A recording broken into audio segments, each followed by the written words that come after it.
Hello everyone, how are you all? I hope you all are safe and healthy. So today we have to cover the quality review portion. We have already covered the peer review chapter and we have also covered it with the revision video. In case you haven't seen those videos, please check out the description box below. I have given the link over there. One video is covering the detailed portion of it, and second one we have just revised the peer review concepts in a very quick manner in just 35 minutes. So if you want to revise peer review again and again quickly, you can refer to the video mentioned in the description box below. Okay, so similarly we are going to do it for quality review. Today we are going to cover it up in detail, and its revision video will be uploaded on this Wednesday, so stay tuned for that. Okay, so let's begin with quality review first. Before we start, the link of these notes which I'm going to use in this video are given in the description box below. The notes are there in two parts, part 1 and part 2. So if you want these notes, you can check out the description box below. Okay, so let's begin with quality review. For the introduction, as I told you before in the peer review video as well, for introduction you can just go through the SQC1 and SA220 video which has already been uploaded on the channel. This is given in standards on auditing playlist, so you can refer to that video for the introduction of what is quality review. So yeah, just check out that video for the introduction part. We are going to cover up what is the objective, what is the scope, what is QRB, how is this process, what is the flow of this process, stage wise approach क्या है quality review process की. All these topics will be covered in this. Technical reviewer कौन होता है, उसके assistants कौन बन सकते हैं. So all these questions will be answered in this particular video. So let's begin with the objective. First of all, what is the objective of quality review? तो quality review में सबसे पहले मैं आपको इंट्रोडक्शन दे देती हूँ. एक बंदा होगा टेक्निकल रिव्यूअर और एक होगी ऑडिट फॉर्म अंडर रिव्यू. जिस फॉर्म का रिव्यू हो रहा है उसको हम ऑडिट फॉर्म अंडर रिव्यू बोलेंगे, और मैंने शॉर्टकट के लिए AFUR वर्ड यूज़ किया हुआ है पूरे के पूरे नोट्स के अंदर. जो टेक्निकल रिव्यूअर होगा उसकी जो शॉर्ट फॉर्म मैंने यूज़ किया है वो TR है ऑब्वियसली, एंड वो टेक्निकल रिव्यूअर क्या करेगा, वो आपकी फॉर्म का क्वालिटी रिव्यू करेगा. ठीक है, तो उसके क्या क्या ऑब्जेक्टिव्स होंगे, क्या क्या स्कोप होगा, उसके बारे में सबसे पहले समझते हैं. तो first of all let's understand objective. Objective की बात करें तो first objective is to evaluate the audit quality. First objective is to evaluate the what's happening. First objective is to evaluate the audit quality. Is it not working?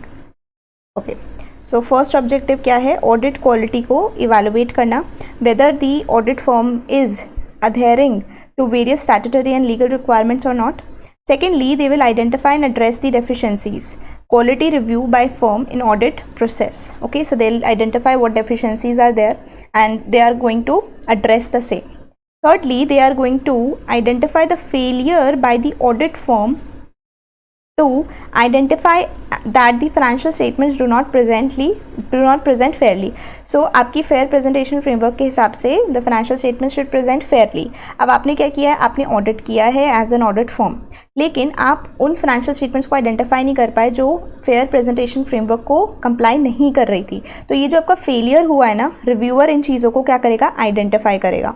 ठीक है, review do not provide assurance that the firm reporting और client financial statements are free from any deficiencies. देखो quality review हो गया, इसका मतलब ये नहीं है कि जो आपकी फर्म की रिपोर्टिंग क्वालिटी है वो बिल्कुल सही है, उस पर कोई अश्योरेंस प्रोवाइड करने नहीं आ रहा रिव्यूअर. ना ही रिव्यू आपकी इस बात की अश्योरेंस देता है कि आपकी जो भी रिपोर्टिंग हो रही है फर्म की that is up to the mark. No, ना ही वो ये बताता है कि जिस क्लाइंट का फाइनेंशियल स्टेटमेंट्स का ऑडिट इस फर्म ने किया था वो क्लाइंट के फाइनेंशियल स्टेटमेंट्स में कोई डेफिशिएंसीज नहीं है. नहीं, रिव्यूअर का जो ऑब्जेक्टिव है वो ये नहीं है. क्वालिटी रिव्यू का ऑब्जेक्टिव ये बिल्कुल भी नहीं है. वो कोई भी अश्योरेंस प्रोवाइड नहीं करता विद रिस्पेक्ट टू कि फर्म की रिपोर्टिंग या जो क्लाइंट के फाइनेंशियल स्टेटमेंट्स हैं वो कोई भी डेफिशिएंसीज नहीं है उनके अंदर. ऐसा कुछ भी वो अश्योर नहीं करता है. ठीक है, okay, let's move on to the scope. Scope की अगर हम बात करें स्कोप की अगर हम बात करें तो स्कोप के अंदर फर्स्ट इज ऑडिट फर्म ने क्या statutory and other legal requirements का कंप्लायंस किया है या नहीं. This is within the scope. The reviewer, the technical reviewer is going to check the same whether the statutory or legal requirements have been complied or not. Technical और legal requirements में जैसे कि आपके technical standards आपको comply करने होते हैं, professional standards आपको कंप्लाई करने होते हैं, एथिकल स्टैंडर्ड्स कंप्लाई करने होते हैं, आपके कोई भी गाइडेंस नोट्स हैं जो ICAI ने इशू किए हैं या कोड ऑफ एथिक्स इशू किए हैं ICAI ने, क्या आपने उन सभी का कंप्लायंस किया है या नहीं. This is within the scope of quality review. Secondly, audit firm ने क्या system of quality control SQC को कंप्लाई किया है, इम्प्लीमेंट किया है, क्या वो अपना क्वालिटी कंट्रोल्स का रिव्यू करवाता है, क्या कोई स्टैंडर्ड कोई सिस्टम है या नहीं.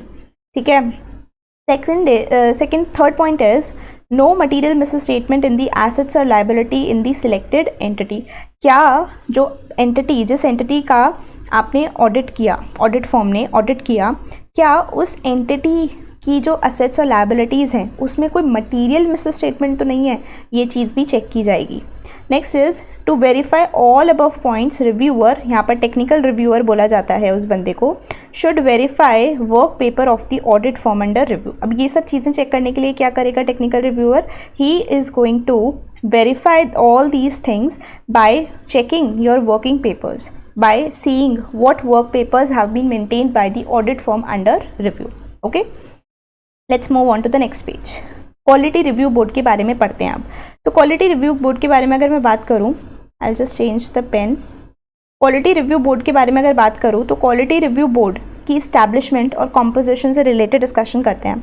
तो क्वालिटी रिव्यू बोर्ड को किसने सेटअप किया है? सेंट्रल गवर्नमेंट ने सेटअप किया है under section 28A of the chartered accountants act 1949. Who has set up the quality review board? तो quality review board is established और set up by the central government. Okay, now इस board के अंदर जहाँ पर भी आपको वर्ड बोर्ड दिखेगा उसका मतलब क्या है? QRB, that is the quality review board.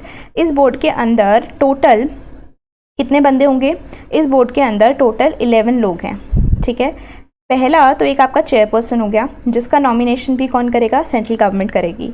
उसके साथ साथ 10 और मेंबर्स हैं इसके अंदर, जिसमें से 5 हैं वो नॉमिनेट किए जाएंगे बाय द सेंट्रल गवर्नमेंट और बाकी के 5 जो हैं वो ICAI की काउंसिल मेंबर्स नॉमिनेट करेंगे. तो basically if we see total 6 members will be nominated by the central government and rest 5 will be nominated by the council of ICAI.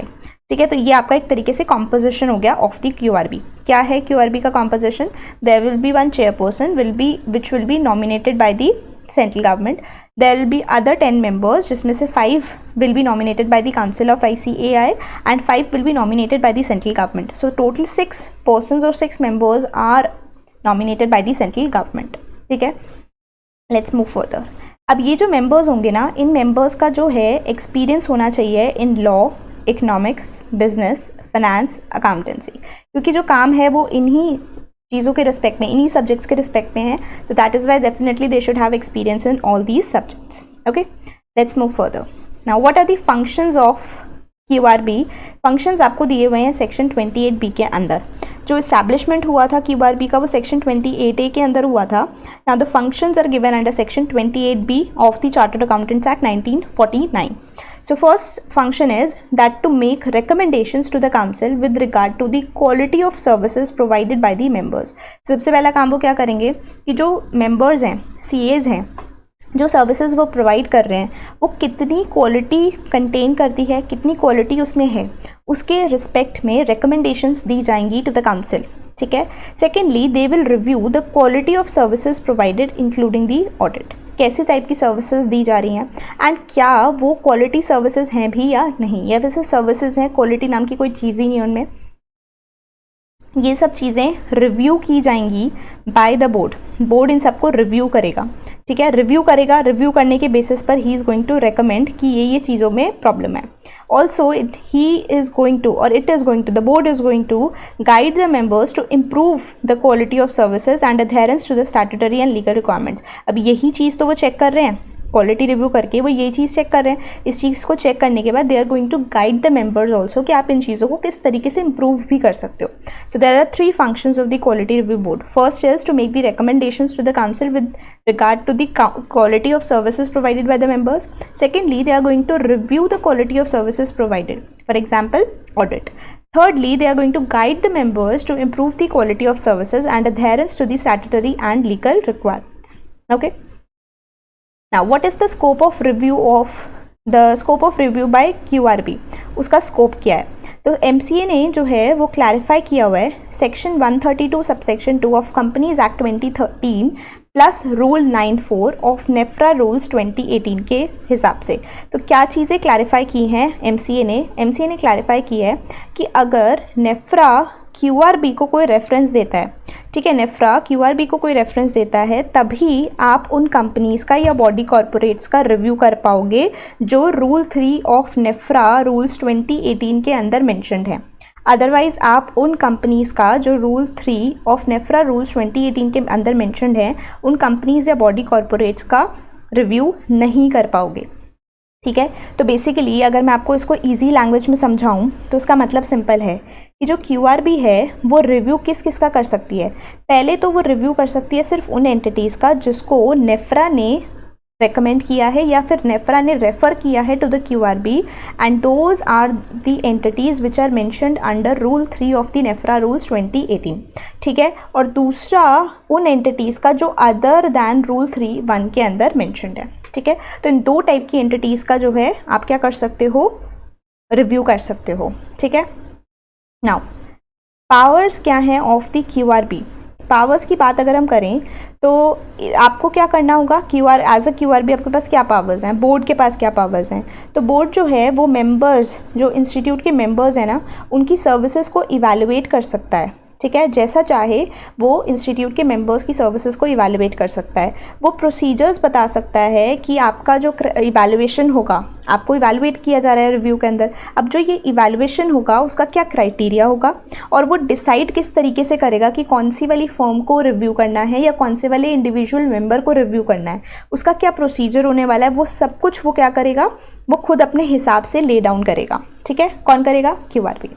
Thirdly, it can call for any information. It can call for information from the institute, committees, members, clients.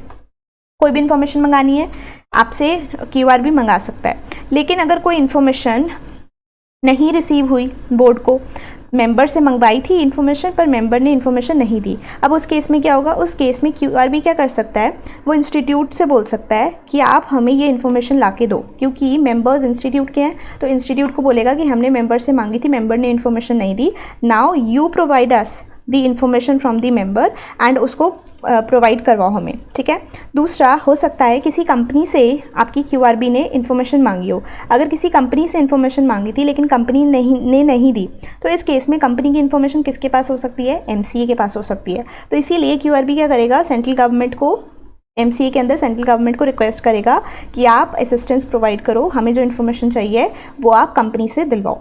ठीक है, सो इसमें अगर हम पढ़ें, call for information from the institute, committees, members, client, इन सबसे information मंगा सकता है। लेकिन अगर इन्फॉर्मेशन रिसीव नहीं होती टू द बोर्ड, किससे, मेंबर से या फिर किसी कंपनी से, तो उस पर्टिकुलर केस में वो मेंबर से इन्फॉर्मेशन ना मिलने पर institute of chartered accountants of India से इन्फॉर्मेशन मंगाने की भी बात कर सकता है। बेसिकली ही विल टेल कि आपके मेंबर्स हैं, आप इन्फॉर्मेशन मंगा के दो, या फिर कंपनी से मंगाई थी नहीं मिली तो सेंट्रल गवर्नमेंट MCA के अंदर असिस्टेंस प्रोवाइड करने के लिए उनको बोला जा सकता है। ठीक है, now what is the next part?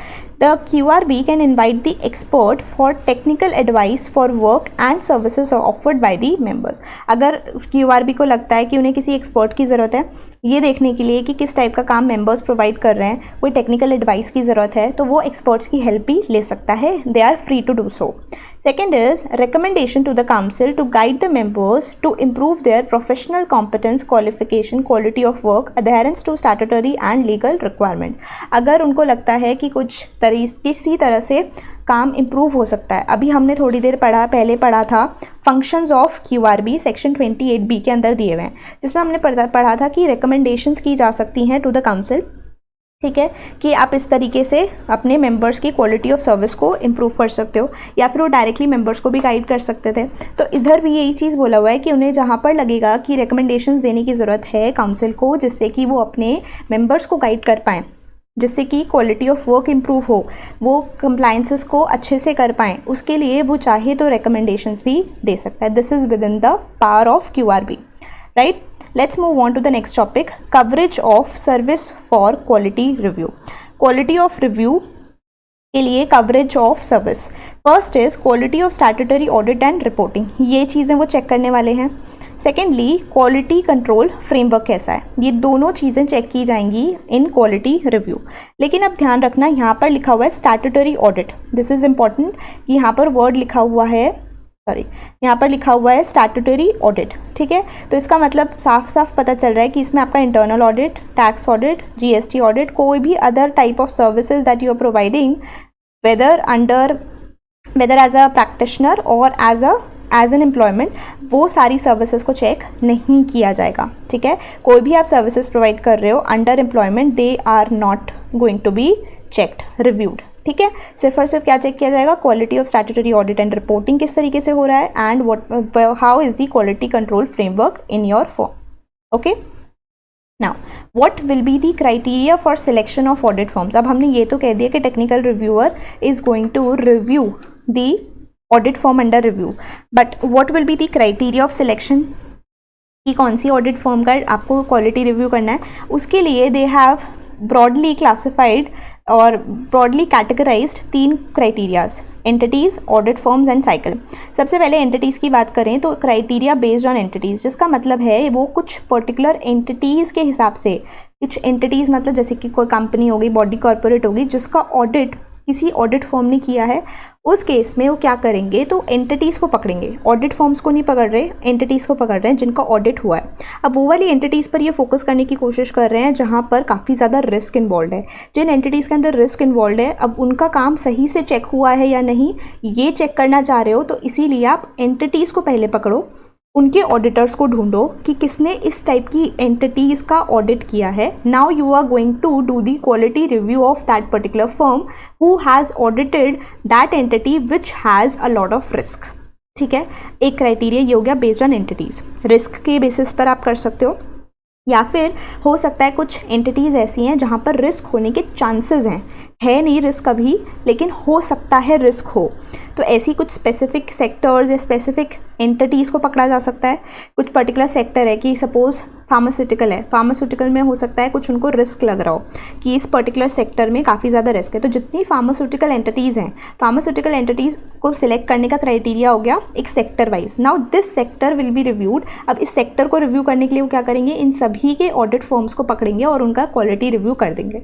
Now third criteria can be frauds के बेसिस पर। तो मैंने आपको पहले रिस्क बेस्ड सिलेक्शन बता दिया, ससेप्टेबिलिटी टू रिस्क, या फिर स्पेसिफिक सेक्टर बता दिया। Third is reported frauds. Reported frauds की बात करूं तो किसी टाइप की एंटिटी में या किसी भी एंटिटी में, नॉट टाइप, किसी भी एंटिटी का कोई फ्रॉड रिपोर्ट हुआ है। आपको पता होगा सेक्शन 143 सबसेक्शन 12 के अंदर 1 करोड़ से ज़्यादा वाला फ्रॉड रिपोर्ट होता है टू द सेंट्रल गवर्नमेंट। तो या फिर किसी की कारो रिपोर्ट के अंदर फ्रॉड की रिपोर्टिंग हुई है क्लॉज 10 के अंदर, तो उस पर्टिकुलर केस में आपको पता है फ्रॉड्स हुए हैं इस वाली कंपनी के अंदर, उस कंपनी के ऑडिटर का क्वालिटी रिव्यू कर लो, तो भी आप कर सकते हो इस तरीके से selection. Next is serious accounting irregularities मिली हैं किसी भी आपको एंटिटी के अंदर, काफ़ी गलत तरीके से अकाउंटिंग कर रहे हैं, बस उस एंटिटी को पकड़ो, उसकी एंटिटी के ऑडिट फर्म का रिव्यू कर दो, ठीक है। Major non compliance under the relevant statute, कोई ऐसी एंटिटी है जिसने काफ़ी ज़्यादा नॉन कंप्लायंसेस किए हैं, तो उस पर्टिकुलर केस में उसके ऑडिट फर्म को पकड़ो, देखो उन्होंने काम किस तरीके से किया है, whether they have worked with all the compliances that they should follow, या उन्होंने कंप्लायंसेस वगैरह सही से किए हैं नहीं, तो सब चीज़ों को देखने के बाद फिर आप ऑडिट फर्म का क्वालिटी रिव्यू करो। बेसिकली यहाँ पर हम एंटिटी को पकड़ रहे हैं, ध्यान क्या रखना है, क्राइटेरिया किस पे बेस्ड है, एंटिटीज़ पर। अब एंटिटीज़ के बेसिस पर we are going to go to the audit firms, okay.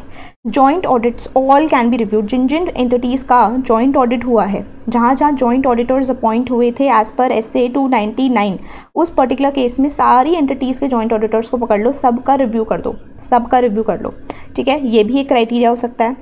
Next is QRB can also review on the basis of reference by RBI, SEBI, IRDA, MCA, NFRA. इन regulatory authorities ने reference दिया कि आप auditors का क्या कर लो, review करा दो। तो इस बेसिस पर भी QRB डिसाइड कर सकता है कि यहाँ से रेफरेंस आया है तो we should do the quality review of the firm.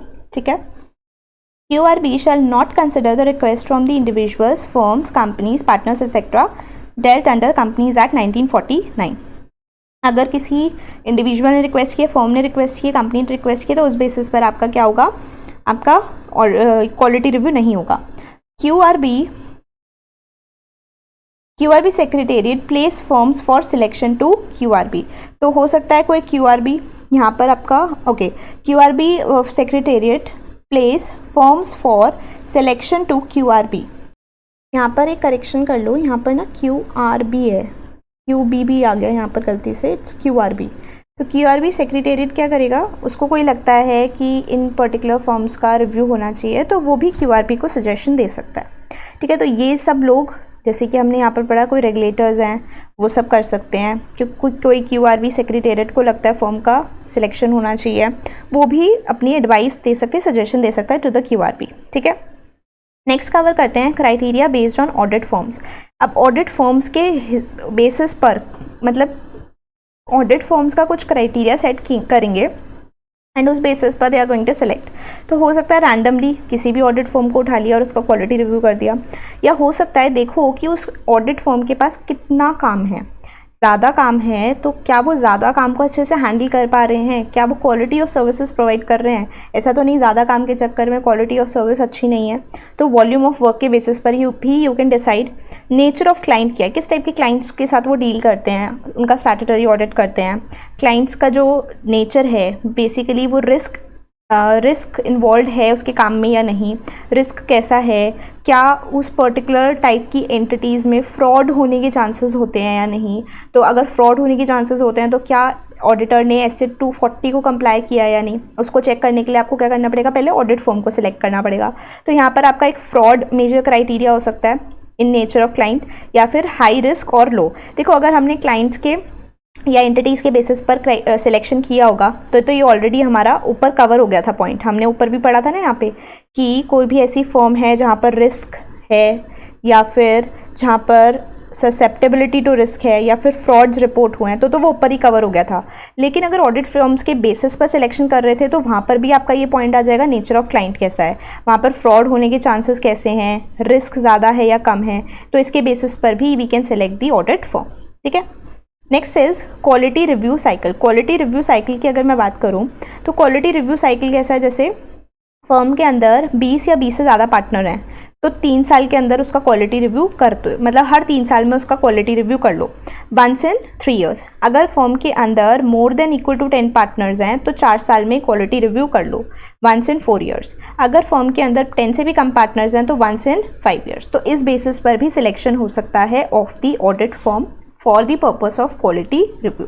सो किसी भी तरह से वो दे कैन डिसाइड, या तो एंटिटीज़ के बेसिस पर, ऑडिट फर्म्स के बेसिस पर, या फिर साइकिल के बेसिस पर। साइकिल मतलब रिव्यू साइकिल, जैसे कि अगर 20 या 20 से ज़्यादा पार्टनर्स हैं तो 1 in 3 years, 10 या 10 से ज़्यादा पार्टनर्स हैं 1 in 4 years, 10 से भी कम पार्टनर्स हैं तो 1 in 5 years। ठीक है। तो ये क्राइटेरियाज हो सकते हैं for the selection of audit firms for the quality review.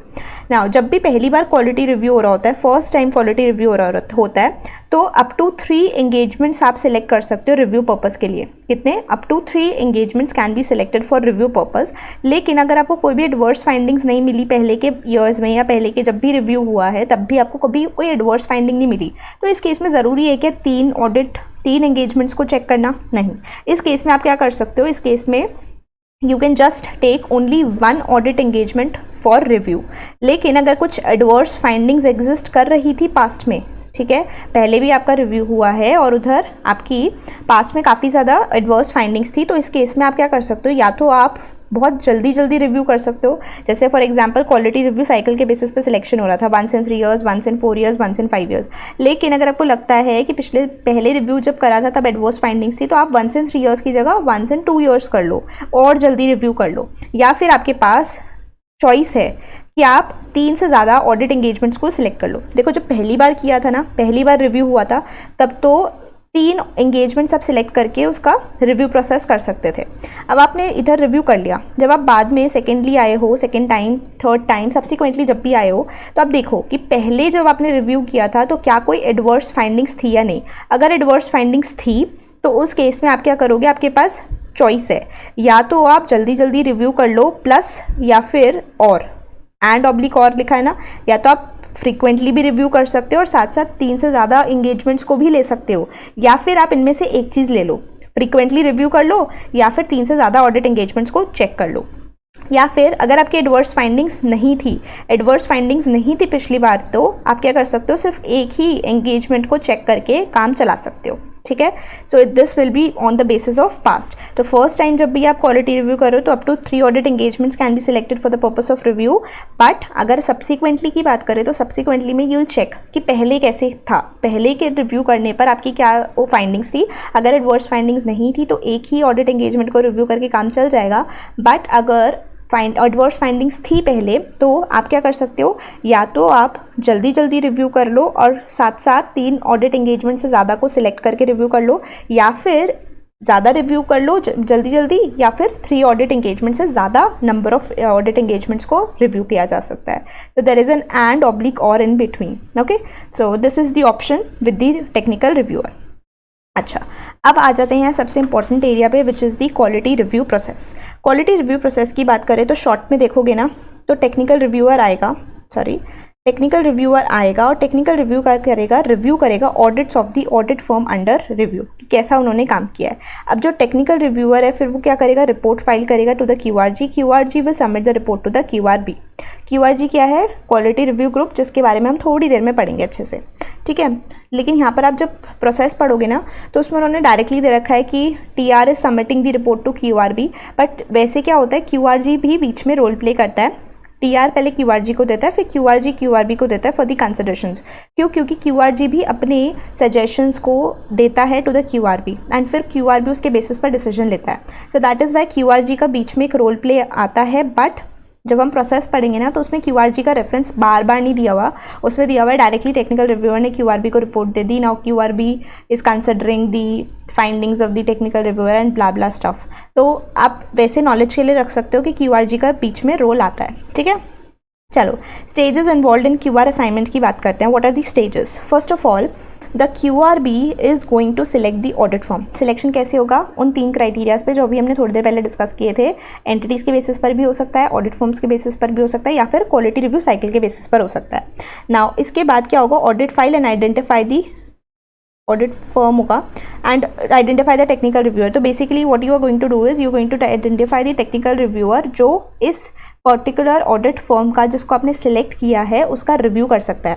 इसके लिए आप क्या करोगे, ऑफर लेटर भेजोगे एंगेजमेंट का टू द टेक्निकल रिव्यूअर, क्योंकि उन्होंने सिलेक्ट कर लिया कि इस बंदे को हम सिलेक्ट कर रहे हैं as the technical reviewer and this reviewer is going to review the work of audit form under review. ठीक है, now the technical reviewer is going to send the acceptance, क्योंकि टेक्निकल रिव्यूअर को यहाँ पर offer letter भेजा गया engagement का।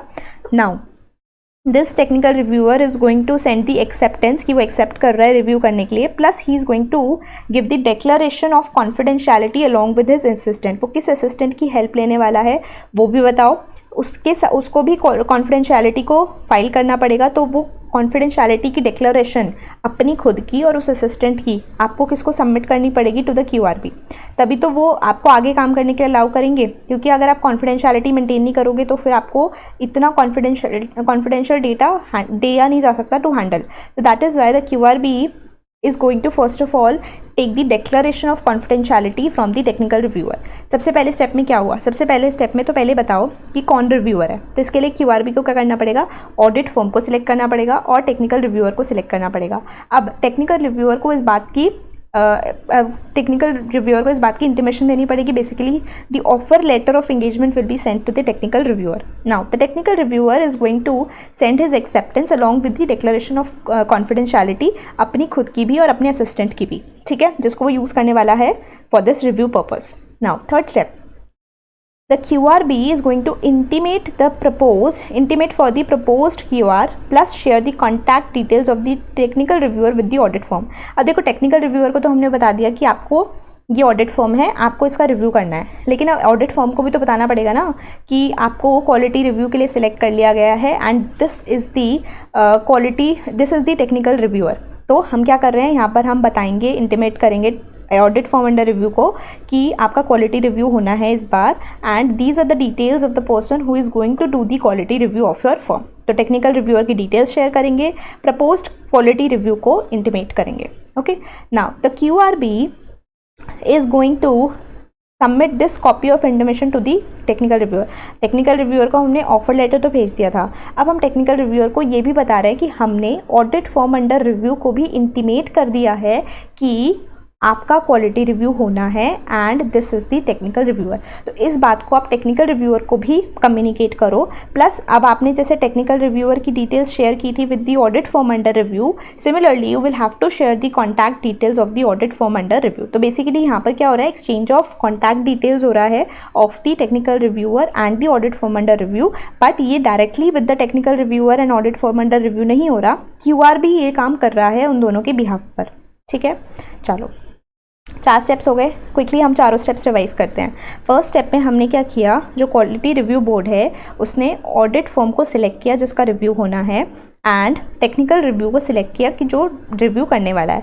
Now the QRB is going to send the offer letter of engagement to the technical reviewer and in the second step the technical reviewer is going to send his acceptance along with the declaration of confidentiality signed by himself and the assistant to the QRB. Now the QRB is going to intimate the audit firm under review about the proposed quality review, plus it is also going to share the contact details of the technical reviewer. Now the quality review board is going to send the copy of intimation to the technical reviewer. Also it will share the contact details of the audit firm under review. Correct till here? Okay, let's move on to the fifth point. Fifth point क्या है? Now the technical reviewer is going to send the questionnaire किसको, audit firm under review को, कि ये questionnaire है आप इसको fill करके दे दो। अगर टेक्निकल रिव्यूअर को लगता है कि उसको कोई एडिशनल इन्फॉर्मेशन की रिक्वायरमेंट है तो वो मांग सकता है। उसको जो भी ऑफलाइन रिव्यू करना है वो अपना काम शुरू कर देगा on the basis of this questionnaire and the additional information received. साथ ही साथ टेक्निकल रिव्यूअर जो है वो ऑन साइट विजिट भी प्लान कर लेगा, लेकिन ये जो ऑन साइट विजिट होगी this will be with the mutual consent of the audit firm under review. भाई जिसके यहाँ जा रहे हैं उससे भी तो पूछना पड़ेगा ना कि हम आ जाएं या नहीं आए, कब से आए, क्या आप सब कुछ रेडी करके रखोगे या नहीं। तो इसीलिए this should be done with the mutual consent. So what is the technical review going to do, he is going to send the questionnaire, also ask for any additional information if required, plus he is going to begin with his offline review, that is without going to the place of the audit firm, and after that he is also going to plan the on-site visit, but this will depend upon the mutual consent of the audit firm as well. Okay, now the TR, the technical reviewer, is going to send the preliminary report to the audit firm under review. Now he has done the offline review, has done the on-site review, now it's the time for reporting. The technical reviewer is first of all going to send a preliminary report to the audit firm under review. Now this preliminary report की copy will be sent to the QRB as well.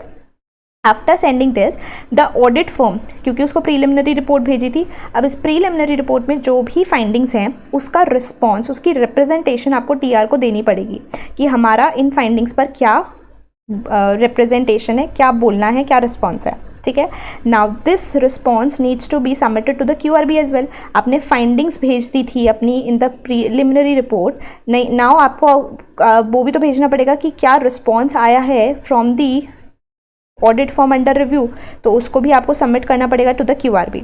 Now after all this you have to submit the final report to the QRB along with the annual report of the entity under review. ठीक है, this has to be shared with the QRB and you have to make sure that okay the scan is not available ना, तो you have to make sure that it is signed and dated। आपकी जो final report होनी चाहिए वो signed और dated होनी चाहिए।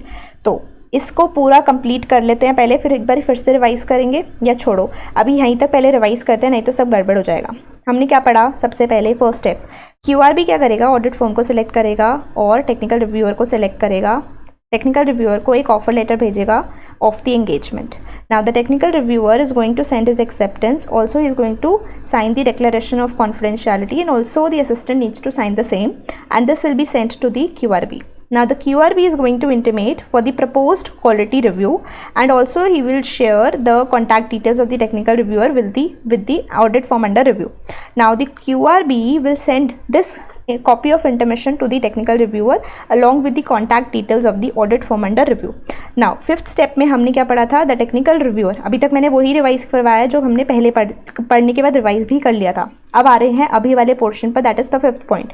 Now the technical reviewer is going to send the questionnaire to the audit form under review and also ask for any additional information if required, and after going through the papers and all, he is going to do the offline review. After the offline review, he is going to plan for the on-site review, but that will be done only after the consent of the audit form under review. Now the technical reviewer, after doing all these review process, he has to submit his findings to the audit form under review. किसमें submit करेगा? Preliminary report में. अब ये preliminary report की copy वो QRB को भी share करेगा. अब ऑडिट फॉर्म को क्योंकि प्रीलिमिनरी रिपोर्ट मिल गई है, नाउ दिस प्रीलिमिनरी रिपोर्ट पर जो भी रिस्पॉन्स है ऑडिट फॉर्म अंडर रिव्यू का, वो टेक्निकल रिव्यूअर के साथ शेयर करेगा. Now the technical reviewer will share the copy of this response with the QRB. ठीक है. नाउ सीधा 11th पॉइंट पर आ जाते हैं. अब प्रीलिमिनरी रिपोर्ट हो गई, उसका रिस्पॉन्स हो गया. Now the technical reviewer is going to submit his final report to the QRB along with the annual report of the entity under review, और मेक श्योर करना that it should be signed and dated. ठीक है. I hope यहाँ तक clear है. आगे बढ़ते हैं. The technical reviewer will share the copy of final report with the audit form under review also. Obviously बात है ना, QRB के साथ शेयर कर दी. अब जिसका रिव्यू किया उसके साथ भी शेयर करनी पड़ेगी, और वो उससे पूछेगा कि उसके क्या रिप्लाई है और क्या फीडबैक है. ठीक है. और इसके लिए वो 7 days का टाइम दे रहा है. जैसे ही आपको फाइनल रिपोर्ट की कॉपी मिल जाएगी, किसको? ऑडिट फॉर्म अंडर रिव्यू को फाइनल रिपोर्ट की कॉपी मिल जाएगी, उस दिन से 7 दिनों के अंदर ही the technical reviewer is asking for the reply and feedback of the audit firm under review, and this reply and feedback has to be submitted to whom? Not to the technical reviewer but to the QRB. ठीक है. Okay. Now audit firm under review reply as required above. मतलब ये जो reply और feedback देना था ना, ये दे दोगे आप QRB को. किसने कहा था आपको? टेक्निकल रिव्यूअर ने कहा था. कितने दिन में? 7 दिन के अंदर अंदर from the date of receipt of the final report. किसको दोगे? QRB को रिप्लाई दोगे. नाउ दिस रिप्लाई की copy will be filed to the technical reviewer as well. QRB को तो देनी थी, अब उस टेक्निकल रिव्यूअर को भी तो कॉपी दोगे. Now submit the reply received in above 14 above. यहाँ पर जो रिप्लाई मिला है इन 7 days टू QRB. अब टेक्निकल रिव्यूअर को जो रिप्लाई मिला ना, अब टेक्निकल रिव्यूअर क्या करेगा? इस रिप्लाई को, क्योंकि अब क्या होगा, QRB के पास रिप्लाई 2 जगह से आया है. QRB के पास रिप्लाई 2 जगह से आया है. पहले तो ऑडिट फर्म अंडर रिव्यू ने भेजा था रिप्लाई. ठीक है. नाउ इसकी कॉपी उसने टेक्निकल रिव्यूअर को भेजी थी. अब टेक्निकल रिव्यूअर भी इस रिप्लाई को, जो कॉपी उसके पास आई थी, उस रिप्लाई को भेजेगा टू द QRB. तो QRB के पास एक तरीके से मैचिंग हो जाएगी कि ऑडिट फर्म ने जो रिप्लाई भेजा था और जो टेक्निकल रिव्यूअर उस रिप्लाई की कॉपी भेज रहा है वो सेम है या नहीं. कहीं ऐसा तो नहीं है ऑडिट फर्म अंडर रिव्यू ने QRB को तो कुछ और रिप्लाईज भेज दिए थे और टेक्निकल रिव्यूअर को कुछ और रिप्लाईज भेज दिए थे. ऐसा तो नहीं हुआ. ये चीज़ इंश्योर कर पाएगा QRB. क्यों? क्योंकि उसके पास दोनों जगह से रिप्लाईज आएंगे. ठीक है. अब ये चीज़ करनी है उसको 7 days के अंदर. किसको? टेक्निकल रिव्यूअर को. Now also along with these replies he has to submit a summary of his findings, एक स्पेसिफाइड फॉर्मेट में कि क्या फाइंडिंग्स थी, क्या टेक्निकल रिक्वायरमेंट्स थी, फाइनल रिप्लाई क्या आया है ऑडिट फर्म अंडर रिव्यू का ऑन दी फाइनल रिपोर्ट, और फाइनल कमेंट्स क्या हैं टेक्निकल रिव्यूअर के after all these responses and replies. ठीक है. Now the QRG is going to give the recommendations to the QRB based upon the report of the technical reviewer and the responses filed by the audit firm under review. तो अब QRB के पास काफ़ी सारी details आ गई. उसके पास पहले preliminary report आई थी, फिर उसके रिस्पॉन्सेज आए थे ऑडिट फर्म के ऑन दैट प्रीलिमिनरी रिपोर्ट, फिर उसके पास फाइनल रिपोर्ट आई. फाइनल रिपोर्ट पर क्या रिप्लाईज हैं, फीडबैक्स हैं, वो रिसीव हो गए. फिर टेक्निकल रिव्यूअर ने अपनी खुद की समरी ऑफ फाइंडिंग्स बना के दे दी, जिसमें उसने फाइंडिंग्स बताई, टेक्निकल रिक्वायरमेंट्स बताई, फाइनल रिप्लाईज बताए ऑडिट फर्म अंडर रिव्यू के, और फाइनल कमेंट्स क्या हैं उसके वो भी बता दिए. Now after all this QRG के पास भी सिंसियर रिपोर्ट गई होगी, तो QRG क्या करेगा? टेक्निकल रिव्यूअर की रिपोर्ट को कंसिडर करेगा, ऑडिट फर्म अंडर रिव्यू के रिस्पॉन्सेज को कंसिडर करेगा, and based upon that he is going to give the recommendations to the QRB. ठीक है. नाउ जो ये QRG है ना, QRG भी चाहे तो कोई एडिशनल इन्फॉर्मेशन मंगवा सकता है अगर उसको लगता है तो किसी भी बंदे से उसको कोई इन्फॉर्मेशन चाहिए तो टेक्निकल रिव्यूअर से, ऑडिट फॉर्म अंडर रिव्यू से मंगवा सकता है, उसमें कोई प्रॉब्लम नहीं है. Now after all these data received by the QRB is going to consider the report. The QRB is going to consider the report plus the recommendations of the QRG. After all these reports, responses and the recommendations received by the QRB, the QRB is going to decide the further course of action कि क्या किया जाना चाहिए. चलो अब इस पूरे process को एक बारी फिर से गो थ्रू करते हैं जिससे कि आपको काफ़ी चीज़ें याद आ जाएं. समझ तो आई एम श्योर आपको आ गई होंगी, बट एक माइंड मैप आपके दिमाग में बन जाना चाहिए जिससे कि आपको ये पूरा का पूरा प्रोसेस एकदम दिमाग में बैठ जाए. चलो रिपीट करते हैं. अब मैं नोट्स को ऊपर नीचे नहीं करूँगी, आप मेरे साथ साथ रिकॉल करने की कोशिश करना, ठीक है. तो फर्स्ट पॉइंट क्या था, सबसे पहले QRB क्या करेगा, ऑडिट फर्म अंडर रिव्यू को सिलेक्ट करेगा जिसका रिव्यू होना है, plus also he is going to identify the technical reviewer. Now the QRB is going to send the offer letter of engagement to the technical reviewer. The technical reviewer will send his acceptance along with the declaration of confidentiality. The declaration of confidentiality has to be filed by himself and the assistant also needs to file the same. इसके पास to the QRB. ना the QRB is, अब जो ये declaration गई है ना, ये assistant directly नहीं भेजेगा QRB को, the TR is going to send the declaration. जिस चीज़ को ध्यान रखना, आगे ही कवर होएगा पॉइंट्स जब हम आगे पढ़ेंगे ना. चलो सेकंड पॉइंट हो गया, थर्ड पॉइंट पर आते हैं. QRB क्या करेगा, जो भी प्रपोज्ड क्वालिटी रिव्यू, मतलब बेसिकली अब आपने टेक्निकल रिव्यूअर से तो बात कर ली, अब आ जाओ ऑडिट फॉर्म अंडर रिव्यू पर. उस ऑडिट फॉर्म को भी तो बताओ कि आपको सिलेक्ट कर लिया गया है फॉर द क्वालिटी रिव्यू. तो आप क्या करोगे, इंटीमेट करोगे कि आप हो क्वालिटी रिव्यू के लिए selected and these are the contact details of the technical reviewer. ठीक है. Now the QRB is going to send this copy of intimation to the technical reviewer and also will share the contact details of the audit firm under review. Now the technical reviewer is going to send the questionnaire. अब दोनों की details आपस में exchange हो चुकी है ना, TR की और AFUR की. तो TR क्या करेगा, क्वेश्चनर भेजेगा AFUR को. साथ ही साथ अगर कोई एडिशनल इन्फॉर्मेशन चाहिए वो मंगा लेगा, ऑफलाइन रिव्यू स्टार्ट कर देगा, और अगर ऑन साइट विजिट करनी है तो वो भी प्लान कर लेगा. And for that he needs to take the mutual consent. ठीक है. नाउ सब कुछ हो गया. अब उसकी फाइंडिंग्स होंगी क्वालिटी टेक्निकल रिव्यूअर की, वो फाइंडिंग्स को वो प्रीलिमिनरी रिपोर्ट में डालेगा और ऑडिट फर्म के साथ शेयर कर देगा. इसी प्रीलिमिनरी रिपोर्ट की कॉपी वो QRB के साथ भी शेयर करेगा. Now the audit firm under review will submit the representations और the responses on the preliminary report to the technical reviewer. इन रिस्पॉन्सेज की कॉपी टेक्निकल रिव्यूअर उठा के क्वालिटी रिव्यू बोर्ड को भी दे देगा. Now the technical reviewer is going to submit the final report to the QRB along with the annual report of the entity under review, and it should be signed and dated. This has to be made sure. Now the technical reviewer will send the copy of final report and ask for the replies and feedbacks from the audit firm under review, and this has to be done by the audit firm under review within 7 days of receipt of the final report. ठीक है. अब ये जो reply feedback आपको submit करना है ना as an audit form under review, you have to submit it to the quality review board and not to the technical reviewer. ठीक है. सबसे पहले आप क्वालिटी रिव्यू बोर्ड को भेजो. अब आप भेजने के बाद इसकी एक कॉपी भेज दो टेक्निकल रिव्यूअर के पास भी. Now the technical reviewer has got the responses on the preliminary report. He has got the replies and feedbacks on the final report from the audit firm under review. Now what is he going to do? The technical reviewer is going to submit his replies, his final reply actually, in 7 days to the QRB. इस reply के साथ साथ ही is going to, अब ये reply कौन सा वाला reply है, वो वाला रिप्लाई है जो ऑडिट फर्म अंडर रिव्यू ने टेक्निकल रिव्यूअर को भेजा. ठीक है. लास्ट फाइनल रिपोर्ट पर जो उसका रिप्लाई था ना, उस वाले रिप्लाई की बात हो रही है. ये वाला रिप्लाई टेक्निकल रिव्यूअर QRB के साथ भी शेयर करेगा. QRB के पास अब 2 टाइप के रिप्लाईज हो गए. एक रिप्लाई जो ऑडिट फर्म अंडर रिव्यू ने डायरेक्टली भेजा है टू द QRB, एंड दूसरा वाला जो टेक्निकल रिव्यूअर ने भेजा है. और वो वाला रिप्लाई किसने भेजा था टेक्निकल रिव्यूअर को, ऑडिट फर्म अंडर रिव्यू ने ही भेजा था. ठीक है. तो यहाँ पर QRB क्या कर लेगा, मैच कर लेगा कि दोनों रिप्लाई सेम है या नहीं. अच्छा, QRB को टेक्निकल रिव्यूअर सिर्फ और सिर्फ रिप्लाईज नहीं भेजेगा, वो साथ साथ एक समरी ऑफ फाइंडिंग्स भेजेगा स्पेसिफाइड फॉर्मेट में, जिसमें बताया होगा कि ये उसकी फाइंडिंग्स हैं, ये टेक्निकल रिक्वायरमेंट्स थी, ये फाइनल रिप्लाई आया था from the audit firm under review, and these are my final comments. ठीक है. Now all this is seen by the QRG also. The QRG is going to consider the report of the technical reviewer and he is going to see the responses of the audit firm under review. Also, he can call for any additional information, details, explanations if required, and he is going to give his recommendations to the QRB. Who is going to give? QRG. ठीक है. Now, the QRB is going to consider the report, he is going to consider the recommendations of the QRG and he is going to decide further course of action. I hope you have tried recalling what all we studied till now. I hope you are clear with all these things. चलो, अगर clear नहीं है तो एक बार वापस से rewind कर लेना, एक बार फिर से इस क्वालिटी रिव्यू प्रोसेस को पढ़ लेना.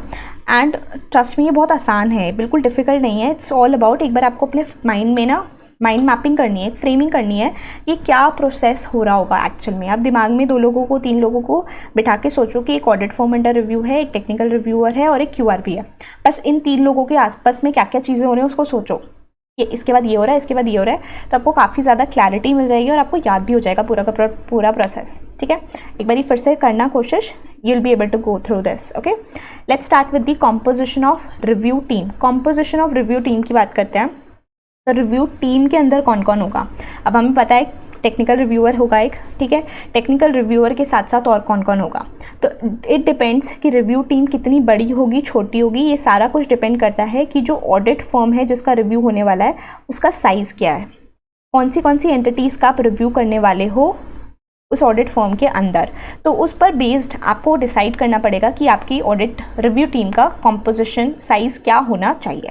एक चीज़ बहुत ज़्यादा इम्पॉर्टेंट है और ऑब्वियस है कि जो ये टीम को हेड करेगा वो कौन होगा, technical reviewer. Technical reviewer is going to lead the team. ठीक है, ये फिक्स्ड है, मैंडेटरी है. नाउ इस टीम के अंदर मैक्स टू मैक्स 5 असिस्टेंट हो सकते हैं. 5 से कम हो सकते हैं पर 5 से ज़्यादा नहीं हो सकते. तो 5 से कम कब होंगे, जब size of audit firm under review छोटा सा है, तो उस केस में 5 की ज़रूरत नहीं होगी, तो वो कम भी रख सकते हैं. ठीक है, चलो एक इम्पॉर्टेंट पॉइंट रह गया. ये इंपॉर्टेंट पॉइंट है कि कोई भी ऑडिट फर्म जो CAs की फर्म है ना, वो आपकी रिव्यू टीम का मेंबर नहीं बन सकती. जैसे यहाँ पर हमने जो पढ़ा ना, असिस्टेंट्स होंगे, तो ये असिस्टेंट्स में कोई भी फर्म ऑफ चार्टर्ड अकाउंटेंट्स नहीं हो सकते. ठीक है, इंडिविजुअल मेंबर हो सकता है but not the firm of chartered accountants. ठीक है, दिस इज इंपॉर्टेंट. चलो अब आ जाते हैं कॉन्स्टिट्यूशन ऑफ QRG पे. QRG क्या है? Quality review group. Quality review group को बनाया किसने है? क्वालिटी रिव्यू ग्रुप को QRB ने बनाया है. अब इस QRG के अंदर एक या एक से ज़्यादा ग्रुप्स हो सकते हैं.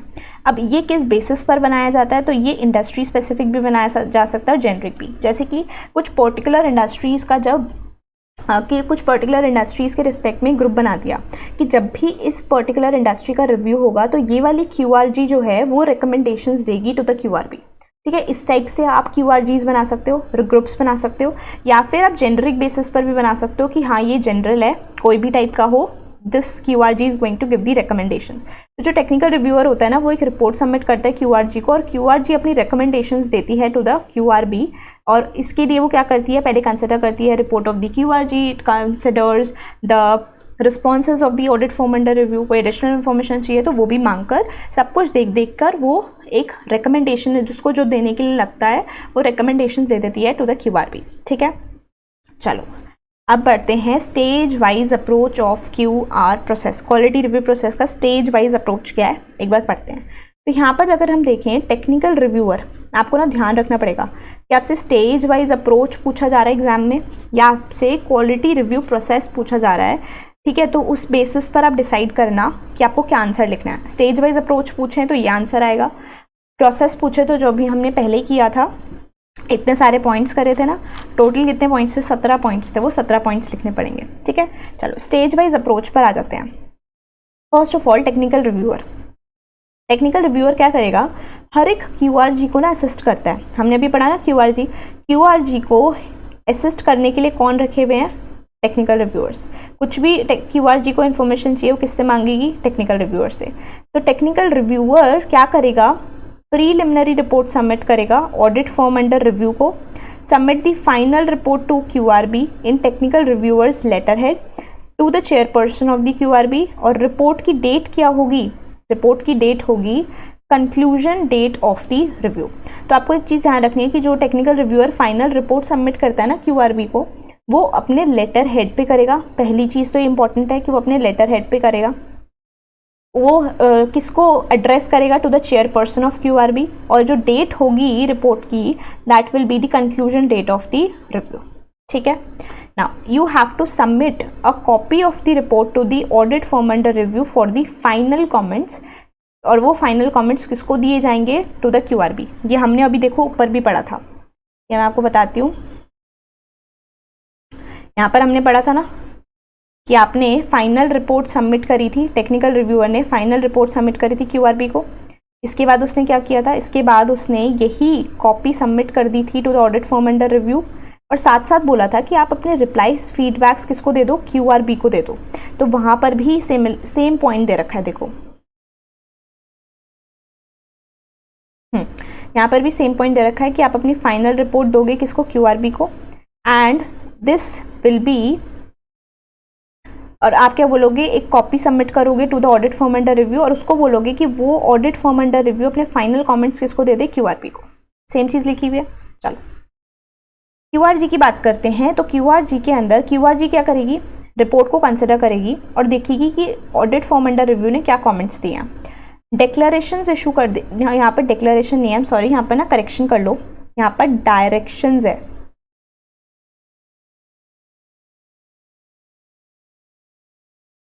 ठीक है, यहाँ पर वर्ड डायरेक्शंस है, मैंने गलती से डिक्लेरेशन लिख दिया, please make the correction over here.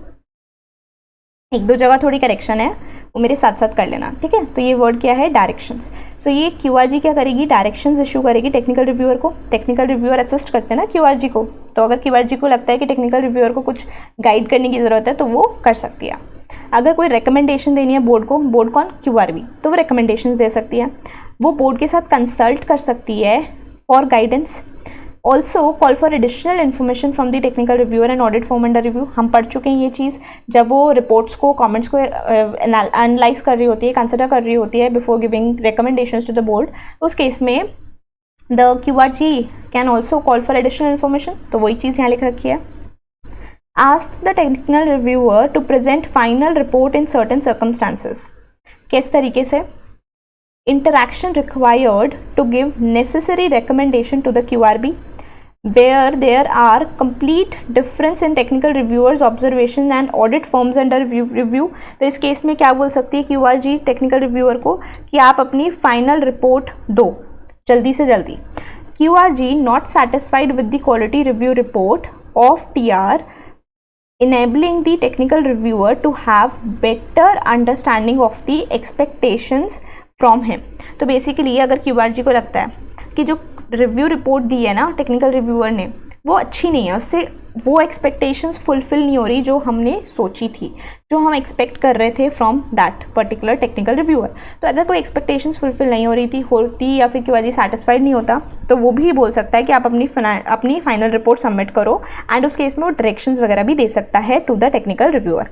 Now the technical reviewer, the QRG will interact with the audit firm under review. They have the power, they can interact, they can review the joint audit review as far as possible। देखो joint auditors जो होते हैं ना section 299 में appoint होते हैं, इन joint auditors को की फॉर्म्स का तो आप रिव्यू मान के चलो होता ही है, क्वालिटी रिव्यू होता ही होता है। तो इस केस में QRG क्या करेगी? इनका भी रिव्यू करेगी और उनको अच्छे से कंसिडर करेगी। ठीक है, actions to recommend to the board. Now recommendations की बात करते हैं।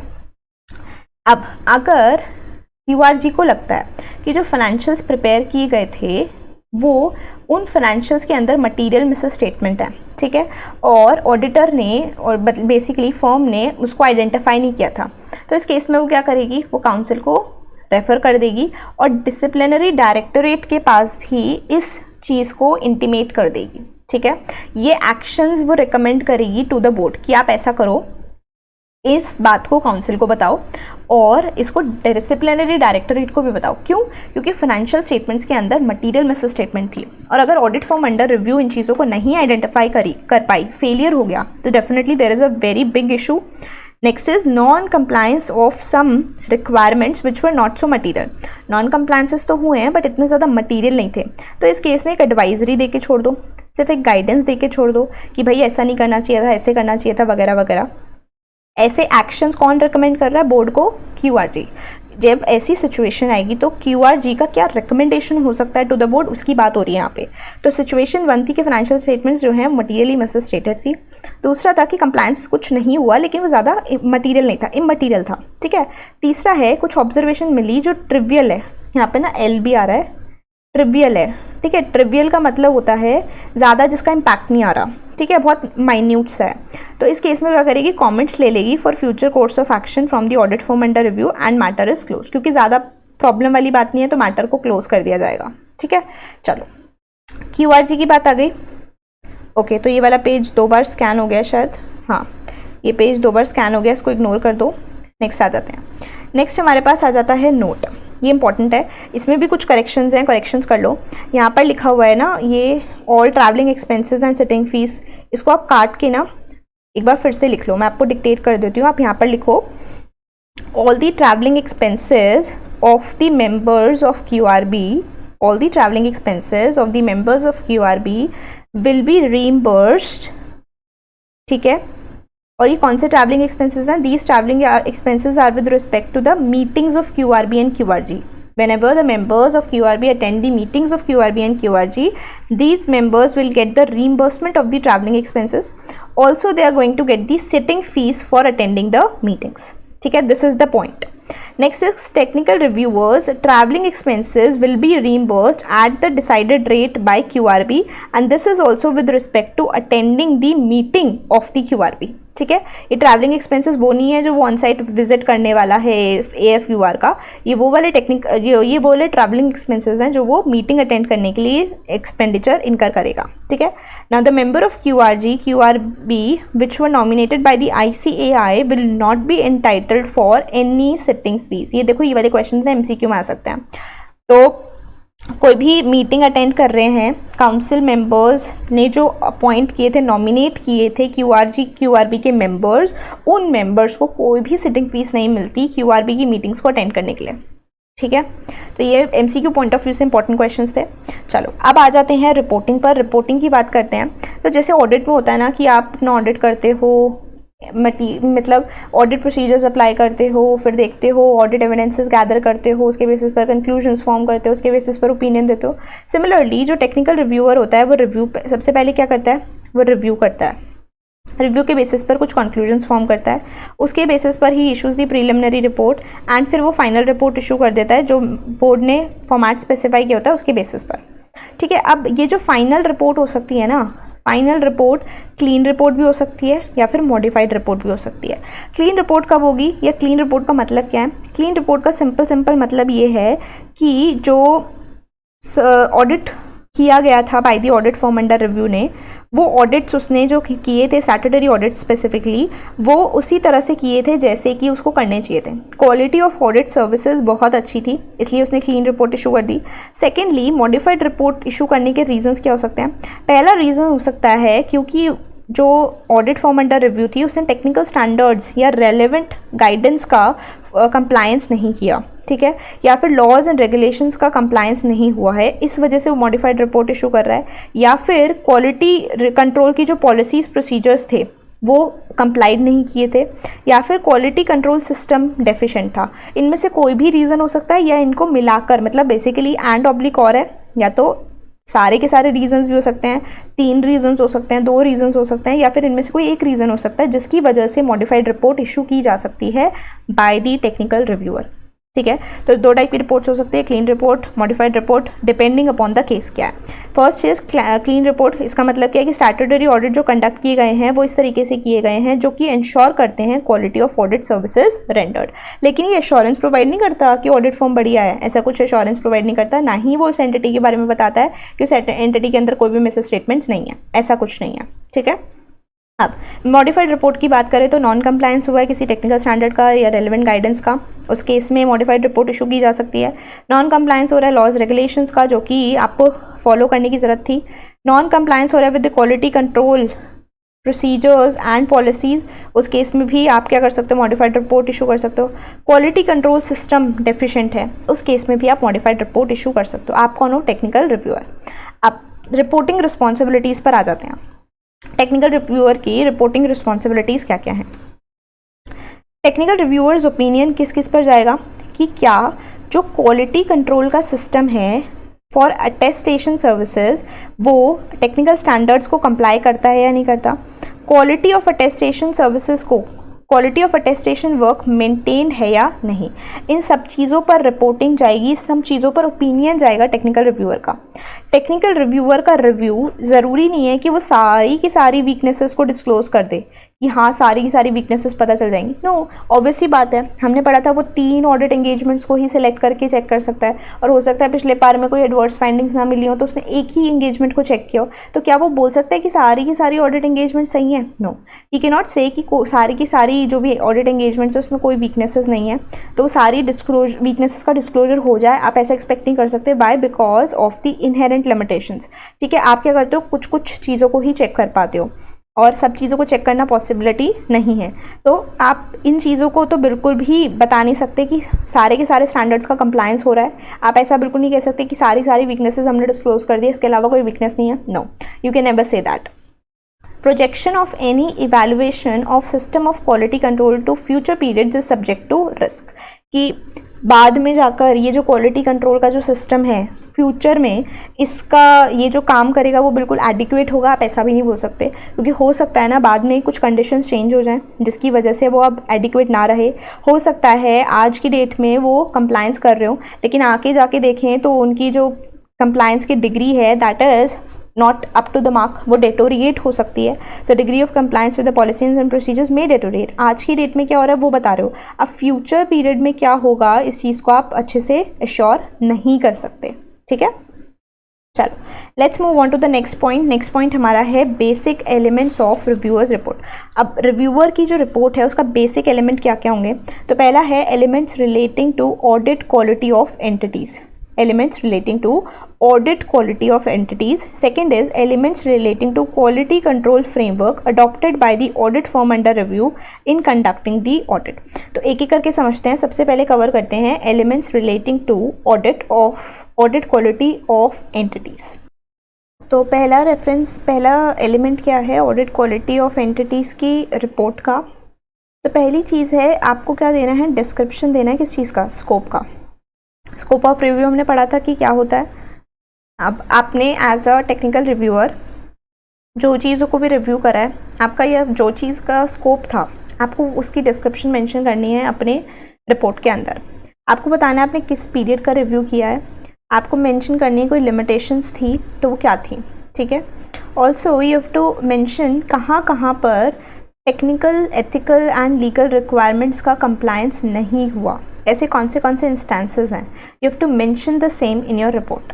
ठीक है, नेक्स्ट चीज़ जो थी वो थी elements relating to quality control framework adopted, क्योंकि अब आपने देखा होगा, आपने जब हमने वो टॉपिक पढ़ा था ना जिसके अंदर हमें बताना था कि क्या क्या चीज़ें आप रिव्यू करने वाले हो, जैसे कि आपको ऑडिट क्वालिटी, स्टैट्यूटरी ऑडिट्स जो कर रही है ऑडिट फर्म, उसके बारे में you have to cover the same in your review. Secondly you have to cover the quality control framework. ये दो चीज़ें कवरेज थी of service for quality review, उन्हीं दोनों चीज़ों की बात हो रही है यहाँ पर। पहले आपने ऑडिट क्वालिटी के से रिलेटेड एलिमेंट्स बताया, now you are going to tell the elements relating to the quality control framework which was adopted by the audit firm under review. ठीक है, the first thing is in this is whether the audit firm under review implemented the quality control standard, क्या quality control standard को implement किया है या नहीं, उस चीज़ को बताओ। क्या quality control का कोई system बनाया था, क्या ये बनाने की responsibility थी audit firm under review की या नहीं। ठीक है, next is quality control system को कंप्लाई किया गया है या नहीं bye the audit firm under review, and वो क्या क्वालिटी स्टैंडर्ड्स की जो रिक्वायरमेंट थी उसको कंप्लाई करके बनाया गया है, उसका जो डिज़ाइनिंग हुई है वो उस तरीके से हुई है या नहीं कि वो क्वालिटी स्टैंडर्ड्स को कंप्लाई कर पाए, उसकी रिक्वायरमेंट्स को मीट आउट कर पाए। इस चीज़ के बारे में you have to tell. Reviewer concludes modification required then also mention about the reason and suggestion. अगर आपने मॉडिफाइड रिपोर्ट इशू करी है, आप दो तरीके की रिपोर्ट इशू कर सकते थे, क्लीन या फिर मॉडिफाइड। अगर आपने मॉडिफाइड रिपोर्ट इशू करी है तो उसमें आपके पास 4 रीजंस बताए थे इन केसेस के अंदर इनमें से कोई एक या एक से ज़्यादा रीज़न होता है तो you have to give the modified report. तो आपको क्या करना है, मॉडिफिकेशन के केस में यू हैव टू मेंशन कि किस वजह से आपने मॉडिफिकेशन दिया एंड उसके ऊपर आपका क्या सजेशन है। देखो सिर्फ कमी नहीं बतानी, कमी के साथ यू हैव टू टेल इसको किस तरीके से ठीक किया जा सकता था, ठीक है। Now reference of preliminary report has to be given कि आपने ये प्रीलिमिनरी रिपोर्ट इशू करी थी, ये रीजंस वगैरह थे। Now attachment which describes that quality review conducted plus overview of planning and performing the review. तो ये सारी चीज़ें भी आप क्या बताओगे as a content you are going to mention in your report. क्या चीज़ है कि आपका क्वालिटी रिव्यू किस तरीके से हुआ है, किस तरीके से आपने कंडक्ट किया क्वालिटी रिव्यू को, एंड आपने किस तरीके से रिव्यू को प्लान किया था, किस तरीके से उसको परफॉर्म किया। ये सब चीज़ें आप अपनी रिपोर्ट के अंदर मेंशन करोगे, ठीक है। Now quality review report should be issued on the reviewer's letterhead and signed by the reviewer। ये हम पढ़ चुके हैं ऑलरेडी। ये लेटर हेड पर इशू करेगा, QRB के चेयरपर्सन को एड्रेस करेगा, एंड थर्डली हमने पढ़ा था सेकेंड पॉइंट हमने पढ़ा था कि इट शुड बी साइंड, और डेट कौन से दिन की होनी चाहिए, डेट होनी चाहिए on the conclusion of the review. The report should be addressed to the board and should be dated as of the date of conclusion of review. हम ऑलरेडी पहले भी कवर कर चुके थे, ये एक जस्ट रेपिटेशन है। चलो अब यहाँ पर अगर आपको दिख नहीं रहा है तो मैं आपके लिए रिपीट कर देती हूँ। यहाँ पर लिखा है considerations in determining the type of report, किस टाइप की रिपोर्ट है उसके बारे में बताते हैं। नाउ अगर आपको किस टाइप की रिपोर्ट इशू करनी है ये डिसाइड करना है तो इसके लिए आप इन चीज़ों को कंसिडर कर सकते हो और कंसिडरिंग कि आपको कौन से टाइप की रिपोर्ट इशू करनी चाहिए। कैसे टाइप की रिपोर्ट होगी, या तो क्लीन होगी, मॉडिफाइड होगी। तो इसके लिए आप क्या क्या पॉइंट्स को कंसिडर कर सकते हो। First point is policies and procedures, क्या उनका कंप्लायंस हुआ था या नहीं हुआ था तो डेफिनेटली आप कहाँ पर जाओगे, मॉडिफाइड रिपोर्ट पर। Personal complied with the policies and procedures और नॉट, तो आपको SQC1 याद होगा। SQC1 में हम सारे पॉइंट्स पढ़ते हैं, उसमें हमें देखना होता है कि प्रोसीजर्स पॉलिसीज़ बनाए हैं नहीं, इम्प्लीमेंट हुए हैं नहीं, पर्सनल्स के साथ कम्युनिकेट हुए हैं या नहीं, कम्युनिकेट हुए हैं तो फिर फॉलो हुए हैं या नहीं, इम्प्लीमेंट हुए हैं नहीं, ये सारी चीज़ें देखते थे। इंडिपेंडेंस थी या नहीं, ट्रेनिंग दी थी क्या नहीं स्टाफ को, सारे SQC1 के पॉइंट्स हैं। एक्सपर्ट कंसल्टेशन इफ रिक्वायर्ड, क्या अवेलेबल थी, अगर उनको एक्सपर्ट कंसल्टेशन की ज़रूरत थी तो क्या एक्सपर्ट कंसल्टेशन अवेलेबल थी। Skill and competence of the assistant, work review and monitoring, documentation किस तरीके से प्लान किया था उसका डॉक्यूमेंटेशन किया या नहीं, NTE क्या रखा अपने ऑडिट प्रोसीजर्स का उसका डॉक्यूमेंटेशन किया या नहीं, किस कंक्लूजन पर आए उसका डॉक्यूमेंटेशन किया या नहीं। इन सब चीज़ों को कंसिडर करो, नहीं किया होगा तो you are going to definitely issue the modified report. Compliance with the laws and regulations, बहुत ज़रूरी है करना। Internal control for maintenance of quality of service, तो अगर आपको SQC1 पता है ना तो आपको SQC1 के पॉइंटर्स फटाफट से, रिक्वायरमेंट्स के जो पॉइंट्स थे उसमें SQC1 में, वो फटाफट से इसमें मेंशन कर सकते हो in order to write this particular answer. तो ठीक है, सो SQC1 आई होप आपने करा हुआ है, तो उसके बेसिस पर it would have become easier for you to understand कि आप ये क्या क्या मैटर्स के बारे में बात की जा रही है। वहाँ पर हमने काफ़ी डिटेल में पढ़े हैं ये वाले पॉइंट्स, ठीक है। चलो let's move on to the next topic, changes to reporting formats and questionnaire. Now whenever QRB is of the view in light of international practices, changes in domestic laws and regulations, and through experience gained, it may amend or modify the quality review questionnaire reporting formats from time to time as it may deem appropriate। तो QRB को जब भी लगता है कि national standards के हिसाब से कुछ चेंजेस हैं जिसको उसको इम्प्लीमेंट करना चाहिए, या जो एक्सपीरियंस आज तक उन्होंने क्वालिटी रिव्यू करते करते गेन किया है, तो वो उन एक्सपीरियंसेस को, उन चेंजेस को अपने क्वेश्चनर्स में, रिपोर्टिंग फॉर्मेट्स में जैसे जैसे ज़रूरी लगेगा वैसे वैसे लेकर आ सकते हैं, ठीक है। Now consideration of the reports to QRGs। First of all जब भी PSU का केस होता है, इस केस में QRG क्या करेगा, इस रिपोर्ट को CAG को भी फर्निश करेगा कि CAG के व्यूज़ क्या हैं, क्योंकि जब भी PSU का केस है तो ऑडिटर की अपॉइंटमेंट भी किसने की होगी, CAG ने की होगी। तो CAG को भी बताना ज़रूरी है कि ये पर्टिकुलर रिपोर्ट आई है उस ऑडिट फर्म के बारे में, ठीक है। QRB को and after that place it to QRB। तो बेसिकली QRB को देने से पहले QRG किसको सबमिट करेगा, PSU के केस में it will submit it to the CAG और उसके व्यूज़ जानेगा, ठीक है। तो मैंने यहाँ पर हाईलाइटर से वही चीज़ लिखी हुई है, स्कैन में विजिबल नहीं हो रहा। QRG will give the report to CAG, यहाँ पर मैं आपको लिख के दिखा देती हूँ। यहाँ पर मैंने लिखा हुआ है QRG is going to give the report to CAG and CAG फिर अपने व्यूज़ शेयर करेगा। CAG अपने व्यूज़ शेयर करेगा. Now secondly, QRG is going to submit after the QRG has received the views of CAG. QRG is going to submit this report to the QRB. ठीक है, यहाँ पर आपकी report आ जाएगी.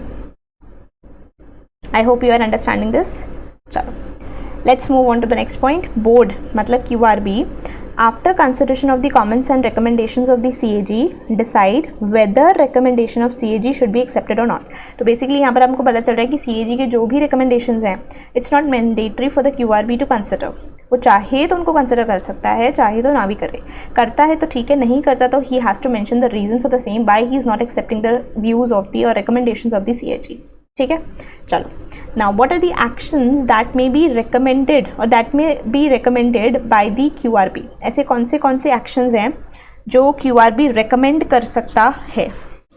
अच्छा, अब हमने QRG क्या recommendations कि बेसिकली क्या एक्शंस रेकमेंड कर सकता है टू द QRB हम ऑलरेडी पढ़ चुके हैं, जिसमें हमने 3 पॉइंट्स पढ़े थे कि अगर financial statements material miss statement हैं, फाइनेंशियल स्टेटमेंट्स में मटीरियल मिस स्टेटमेंट नहीं है, या फिर जो भी ऑब्जर्वेशंस है वो काफ़ी ट्रिवियल हैं. ठीक है, तो ये 3 केसेस हमने पढ़ लिए थे जब QRG रिकमेंडेशंस देता है with respect to actions that may be taken by the QRB. अब बात आ रही है एक्शंस क्या क्या रिकमेंड किए जा सकते हैं बाय द QRB. QRB कर रहा है इस केस में, तो QRB क्या कर सकता है, वो काउंसिल को रिकमेंड कर सकता है, ठीक है, कि ये पर्टिकुलर केस है, और वो केस किसको रेफर कर सकते हैं, डायरेक्टर डिसिप्लिन को for consideration plus necessary action under the chartered accountants act 1949. अगर कोई नॉन कंप्लायंस हुआ है और वो मटीरियल मिस स्टेटमेंट वाला था तो उस केस में डेफिनेटली हमने पढ़ा था क्या हुआ था, डायरेक्टर डिसिप्लिन को भी आप कम्युनिकेट करो. Next is issue advisory guidance to audit firm under review for improvement in quality of services and adherence to various requirements plus copy of such advisory to ICAI for information. ये भी हमने पढ़ा था जब material miss statements नहीं थी, इममटीरियल थी, कुछ गलतियाँ मिली बट वो इममटीरियल थी. Inform the non compliance to the regulatory bodies. अगर कोई रेगुलेटरी बॉडी ने आपके पास रेकमेंड किया था कि आप इस ऑडिट फॉर्म का रिव्यू करो, तो उस केस में डेफिनेटली आपको उस रेगुलेटरी बॉडी को भी बताना चाहिए. या फिर आपको कोई ऐसा नॉन कंप्लायंस मिला जिसको आपको किसी रेगुलेटरी बॉडी को बताना चाहिए, तो उसको भी आप बताओ, इन्फॉर्म करो. नेक्स्ट इज QRB जो है वो अपनी फाइंडिंग्स को इंटीमेट करेगी to the audit firm under review, plus जो भी एक्शंस लिए जा रहे हैं, इनिशिएट किए जा रहे हैं, वो भी बताएंगे. ऑब्वियसली बात है ना, जिसके खिलाफ कुछ करने जा रहे हैं उसको तो बताना पड़ेगा, तो वही चीज़ है.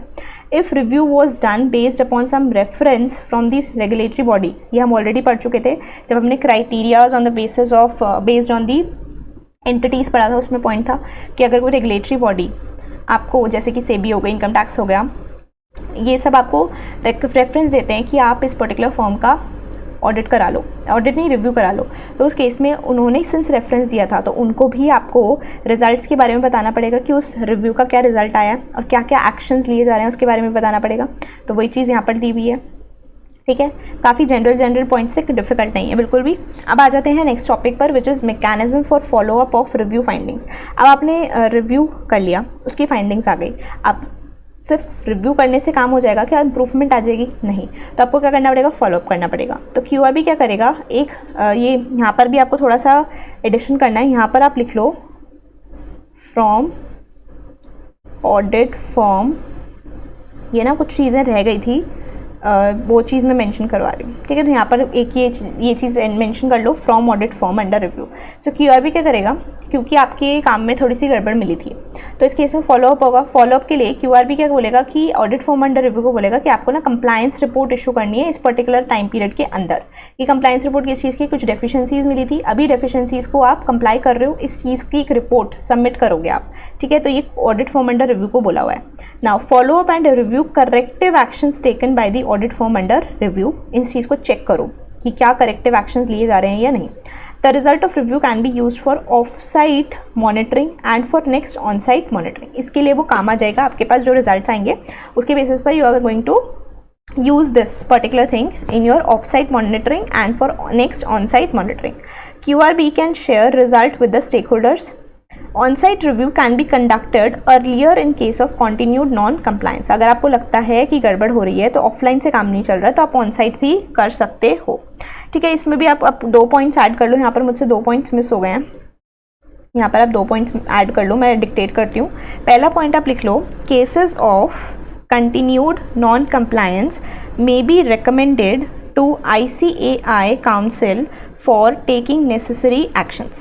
क्या पॉइंट है? cases of continued non-compliance may be recommended to ICAI Council for taking necessary actions. Easy. अगर बार बार नॉन कंप्लायंसेस हो रहा है, अभी भी कंटिन्यू करते जा रहे हैं, तो डेफिनेटली आपको ICAI को बताना पड़ेगा कि इनके खिलाफ कुछ एक्शन लिया जाए. ठीक है. नेक्स्ट पॉइंट है हॉरिजॉन्टल. आपने यहाँ पर ये वाला पॉइंट लिख लिया. अब आ जाते हैं नेक्स्ट पॉइंट पर. Horizontal and in depth analysis of results will be conducted to identify industry-wide issues across audit firms. So यहाँ पर क्या बोल रहे हैं? Horizontal and in-depth analysis of results will be conducted to identify industry-wide issues across audit firms. तो जहाँ पर भी आपको लगता है कि रिजल्ट्स को बहुत ज़्यादा डीपली एनालाइज करने की ज़रूरत है, वो किया जाएगा, जिससे कि अगर कोई ऐसे इश्यूज़ हैं जो पूरी की पूरी स्पेसिफिक इंडस्ट्री में चल रहे हैं, ठीक है, विद रिस्पेक्ट टू दिस, कोई पर्टिकुलर मैटर है, उसके रिस्पेक्ट में कुछ इश्यूज़ चल रहे हैं, तो उसका काफ़ी इन डेप्थ एनालिसिस किया जाएगा. ठीक है. I hope you have written those 2 points. अगर आपसे मिस हो गए हैं तो प्लीज़ वीडियो को रिवाइंड कर लेना और उसके साथ धीरे धीरे करके पॉज करके लिख लेना. ठीक है. चलो आगे बढ़ जाते हैं टेक्निकल रिव्यूअर एंड असिस्टेंट के ऊपर. तो टेक्निकल रिव्यूअर के इम्पैनलमेंट पर आते हैं. तो इम्पैनलमेंट की अगर बात करें तो मिनिमम क्राइटेरिया क्या है अगर आपको as a technical reviewer empanel होना है. तो इसके लिए आपको सारी की सारी, remember, all of these conditions, all of these criterias have to be met. First of all 15 years post qualification experience as a CA is required, must है. प्लस आप एक एक्टिव CA इन प्रैक्टिस होने चाहिए हो accounting और auditing field में. तो आपको CA बने हुए 15 साल, बेसिकली 15 साल हो जाने चाहिए. और इसमें 15 साल में घर पे नहीं बैठे होने चाहिए. घर पे थोड़ी ना बैठ के एक्सपीरियंस आएगा. आपके पास 15 सालों का एक्सपीरियंस होना चाहिए after qualifications, and you are working as a CA in practice in the field of accounting and auditing. ठीक है.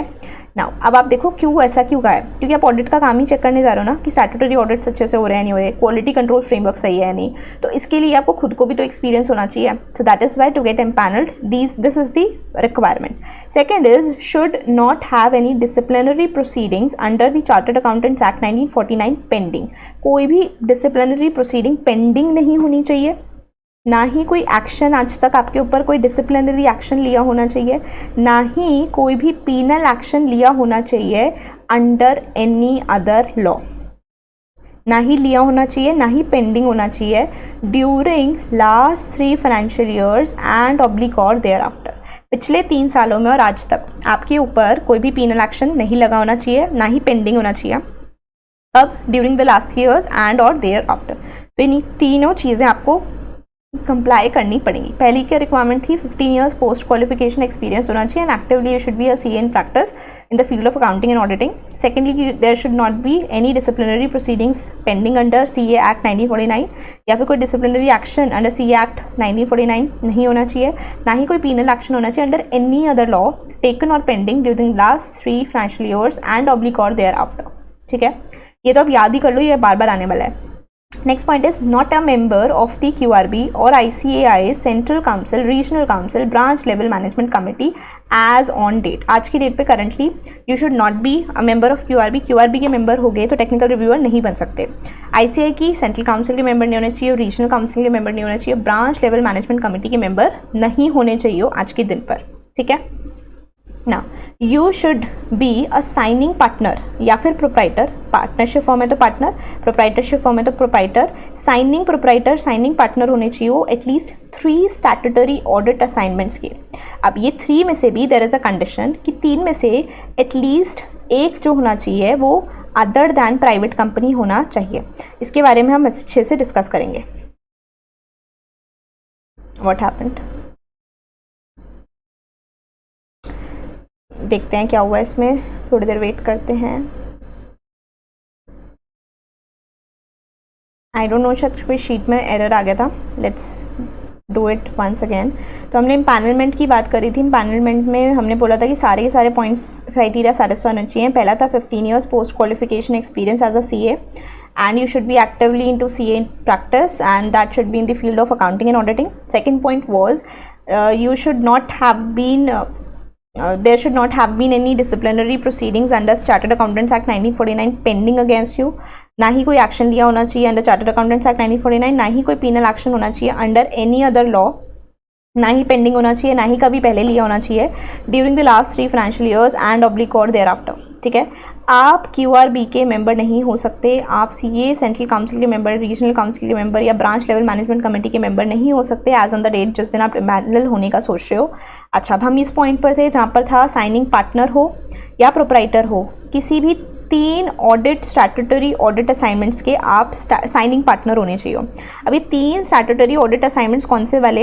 As a central statutory auditor of banks, public limited company and government company, या फिर private company, वो भी ऐसी वाली private company जिसकी annual turnover more than equal to 50 crore रह चुकी है during the last 10 financial years.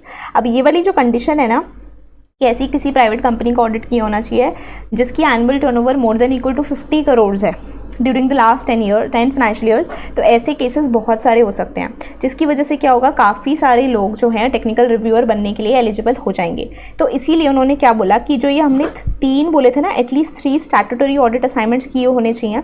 इसमें एक कंडीशन डाल दी कि 3 में से ना एक तो कम से कम ऐसा हो जो आपने जिसका CSA किया हो, ऐसा बैंक किसी बैंक का CSA किया हो, पब्लिक लिमिटेड कंपनी का या फिर गवर्नमेंट कंपनी का CSA किया हो. कोई एक तो केस ऐसा होना चाहिए अमंगस्ट ऑल दीज 3. तो इसको मैंने दूसरे फॉर्म में भी समझाने की कोशिश की है, एक चार्ट फॉर्म में, कि आपने 3 स्टैट्यूटरी ऑडिट असाइनमेंट्स किए होने चाहिए as a central statutory auditor, जिसमें कम से कम एक तो ऐसा होना चाहिए जो कि प्राइवेट कंपनी का नहीं होना चाहिए. ठीक है, प्राइवेट कंपनी कौन सी वाली? वो वाली जिसका annual turnover more than equal to 50 crore रह चुका है during the last 10 financial years. और बाकी केसेस में देयर इज अ ऑप्शन कि आप 2 तो मैक्सिमम 2 प्राइवेट कंपनीज का स्टैट्यूटरी ऑडिट कर सकते हो. CSA कर रहे हो, तीनों ही असाइनमेंट्स आपके ऐसे हैं जिसमें आपने CSA कर रखे हैं तो बहुत ही बढ़िया. लेकिन चलो प्राइवेट कंपनी का भी कर रहे हो तो प्राइवेट कंपनी में भी एटलीस्ट एक तो देखो, 3 में से एक तो ऐसी होनी चाहिए ना जिसमें आपने CSA भी किया हो. तो वो चीज़ ये लोग बोलने की कोशिश कर रहे हैं. ठीक है, चलो इंपॉर्टेंट नोट की बात करते हैं. तो इसमें भी मैंने क्या किया है, बेसिकली आप ये मान सकते हो मैंने एक एग्जाम्पल दिया है, एग्जाम्पल क्योंकि इंपॉर्टेंट है. 3 स्टैट्यूटरी ऑडिट असाइनमेंट्स आपको करने हैं. ठीक है, एटलीस्ट इसमें आप क्या होने चाहिए, साइनिंग पार्टनर या प्रोप्राइटर होने चाहिए. आपने साइनिंग पार्टनर या प्रोप्राइटर होने चाहिए. अब इसमें प्राइवेट लिमिटेड कंपनी है जिसकी टर्नओवर जो है 60 करोड़ की है, more than equal to 50 crore हो गया. ठीक है, and above during the last 15 financial year, मतलब 10 सालों में तो थी. इसका मतलब क्या हो गया, क्या आप इन तीनों का अगर स्टैट्यूटरी ऑडिट कर रहे थे तो क्या आप इन पैनल हो पाओगे? No, you can not be appointed as technical reviewer, क्योंकि आपने किसी भी एक एंटिटी का CSA किया होना चाहिए, बट आपने नहीं किया है ऑफ द गवर्नमेंट, पब्लिक या फिर कौन सी कंपनी थी, गवर्नमेंट, पब्लिक या फिर बैंक्स. ठीक है, बट यहाँ पर तो आपने किया नहीं है, इसलिए आप अपॉइंट नहीं हो पाओगे एज दी टेक्निकल रिव्यूअर. चलो, few points that you need to remember are, first point is board may specify any other criteria or may reject any application without any reason. Board को कोई reason देने की ज़रूरत नहीं है. अगर उसको कोई रिजेक्शन करना है किसी एप्लीकेशन का, अगर उसको कोई नया क्राइटेरिया ऐड करना है तो वो भी वो कर सकते हैं, उसमें कोई इशू वाली बात नहीं है. कितने क्राइटेरियाज पढ़े थे हमने? 4 पॉइंट्स पढ़े थे. उसमें से कोई भी एडिशन डिलीशन हो सकता है बाय दी बोर्ड, और आपकी एप्लीकेशन रिजेक्ट भी की जा सकती है विदाउट एनी रीज़न. जो टेक्निकल रिव्यूअर का पीरियड होता है, ब्लॉक पीरियड होता है, ये वर्ड्स ना आगे पीछे हो गए, ब्लॉक पीरियड होता है वो 3 सालों का होता है. ठीक है, लेकिन ये 3 सालों का भी तब होगा जब आप ये सारी क्राइटेरिया, जो 4 क्राइटेरियाज हमने पढ़े थे ना, वो तीनों सालों में आपने वो क्राइटेरियाज को सेटिस्फाई करना पड़ेगा. And also you will have to submit the annual declaration. ये एनुअल डिक्लेरेशन क्या है ये हम आगे पढ़ेंगे. और ये जो ब्लॉक पीरियड है ना, ये 3+3 ईयर्स का हो सकता है, मतलब एक्सटेंड भी किया जा सकता है. ये भी पॉइंट हम अभी आगे पढ़ने वाले हैं. ठीक है, लेकिन इसका मतलब ये नहीं है कि अगर आपका ब्लॉक पीरियड 3 साल का है तो आप इस ब्लॉक पीरियड में हर साल ही टेक्निकल रिव्यूअर बन के कहीं ना कहीं जाओगे, ऐसा ज़रूरी नहीं है. It does not give guarantee of work. ज़रूरी नहीं है आपको काम मिलेगा एज अ टेक्निकल रिव्यूअर या नहीं. It does not guarantee you the work. Okay, now the technical reviewer shall complete all the training, जैसे कि लॉज रेगुलेशंस की, इंड AS की, amendments in companies act, technical standards, valuation standards, क्योंकि जब आपको खुद ही नहीं पता होगा तो आप चेक कैसे करोगे ना. So that is why you have to complete all these trainings. Next you have to participate और attend in training workshops, programs organized by various POUs. POUs का मतलब होता है प्रोग्राम ऑर्गेनाइजिंग यूनिट ने जो प्रोग्राम्स को ऑर्गेनाइज किया है, उन प्रोग्राम्स को, उन वर्कशॉप्स को आपको अटेंड करना है, उसमें पार्टिसिपेट करना है जिन जिन भी एरियाज में हो रही हैं. And you have to update your knowledge with respect to the same. ठीक है, तभी आप टेक्निकल रिव्यूअर बन पाओगे. Now submit 6 annual declaration. इन डिक्लेरेशंस की बात हो रही थी. अगर आपने डिक्लेरेशंस को सबमिट नहीं किया तो वो आपका ब्लॉक ऑफ 3 इयर्स जो है ना, वो 3 इयर्स का नहीं रहेगा. तो इसमें आपको एविडेंसेस देने पड़ेंगे कि आपने पार्टिसिपेट किया था in the meetings, in the workshops, not meetings, in the workshops, programs. इस चीज़ का आपको डिक्लेरेशन देना पड़ता है. 6 एनुअल डिक्लेरेशन देने पड़ते हैं QRB को. ठीक है, तो you have to submit all these declarations. फिर मैंने आपको बताया था कि ये ब्लॉक 3+3 का भी हो सकता है, लेकिन ये कौन डिसाइड करेगा? ये QRB डिसाइड करेगा. ये जो आपका ब्लॉक पीरियड है वो 3+3 ईयर्स का हो सकता है. ठीक है, but this does not guarantee you work. तो ये कुछ इंपॉर्टेंट पॉइंटर्स थे जो आपको पता होने चाहिए. चलो, next talk about the independence and qualifications of the technical reviewers. Technical reviewer की इंडिपेंडेंस के बारे में बात करते हैं. तो क्या टेक्निकल रिव्यूअर इंडिपेंडेंट होना चाहिए? बिल्कुल होना चाहिए. क्या उसकी कुछ क्वालिफिकेशंस होनी चाहिए? कोई भी बंदा जाके टेक्निकल रिव्यूअर बन जाएगा? नो. क्वालिफिकेशंस हमने पढ़ी थी ना, जैसे कि CA होना चाहिए, 15 ईयर्स का पोस्ट क्वालिफिकेशन एक्सपीरियंस वगैरह वगैरह. वो सब चीज़ें तो ठीक थी. क्वालिफिकेशंस के लिए कुछ और पॉइंट्स भी आएंगे जिसको भी हम कंसिडर करेंगे. ठीक है, तो पहली चीज़ हम पढ़ लेते हैं कि आपको सेक्शन 141 सब सेक्शन 3 का कंप्लायंस करना पड़ेगा. तो आपको पता है सेक्शन 141 सब सेक्शन 3 में स्टैट्यूटरी ऑडिटर की डिस्क्वालिफिकेशन के बारे में बात की हुई है, तो उसका कंप्लायंस होना चाहिए. ठीक है. Secondly, you will have to check कि आप उस सिटी या रीजन को बिलोंग नहीं करने चाहिए हो. जिस भी ऑडिट फर्म का आप रिव्यू करने जा रहे हो, उस ऑडिट फर्म का जहाँ पर HO हेड ऑफिस लोकेटेड है, उस सिटी और रीजन को अगर आप बिलोंग करते हो तो आप उस ऑडिट फर्म का रिव्यू नहीं कर पाओगे. ठीक है. No pending disciplinary proceedings under the chartered accountants act, ये हम पहले भी पढ़ चुके हैं. लास्ट 3 फाइनेंशियल ईयर्स में या उसके बाद कोई भी आपके ऊपर डिसिप्लिनरी एक्शन नहीं लिया होना चाहिए, ना ही कोई पीनल एक्शन लिया होना चाहिए, ना ही पेंडिंग होना चाहिए. ये सेम पॉइंट्स हैं जो हम पहले भी पढ़ चुके हैं. फिर यहाँ पर आपका एक और पॉइंट आ जाता है कि ड्यूरिंग द लास्ट ईयर, पिछले साल कोई भी आपने सर्विस प्रोवाइड नहीं की होनी चाहिए उस एंटिटी को जिस एंटिटी का ऑडिट उस ऑडिट फर्म ने किया है. ना ही एज एन ऑडिटर आप उस एंटिटी को कभी भी आपने ड्यूरिंग द लास्ट ईयर आपने उस पर्टिकुलर एंटिटी का भी ऑडिट नहीं किया होना चाहिए. ठीक है. बेसिकली आप किसी ऑडिट फर्म का रिव्यू करने जा रहे हो. अब इस ऑडिट फर्म ने जिस एंटिटी का रिव्यू किया है इस साल, उस एंटिटी का रिव्यू आपने पिछले साल ना ही खुद किया होना चाहिए. उस एंटिटी का ऑडिट आपने ना ही खुद किया होना चाहिए, ना ही आपकी फर्म ने किया होना चाहिए, ना ही आपके किसी नेटवर्क फर्म ने किया होना चाहिए, ना ही किसी नेटवर्क फर्म के या आपकी फर्म के पार्टनर ने उस एंटिटी का ऑडिट किया होना चाहिए, ना ही कोई सर्विस प्रोवाइड की होनी चाहिए टू द एंटिटी जिस एंटिटी का ऑडिट फर्म अंडर रिव्यू ने किया है इस साल. ठीक है. Next point, during the last 3 financial years and or thereafter कोई भी एसोसिएशन नहीं होना चाहिए आपका with the audit firm under review. ना ही आपका एसोसिएशन होना चाहिए, ना ही आपकी फर्म का होना चाहिए, ना ही आपकी किसी नेटवर्क फर्म का होना चाहिए, ना ही किसी पार्टनर ऑफ द फर्म, ना ही किसी partner of the network firm का एसोसिएशन होना चाहिए with the audit firm under review during the last 3 financial years and or thereafter.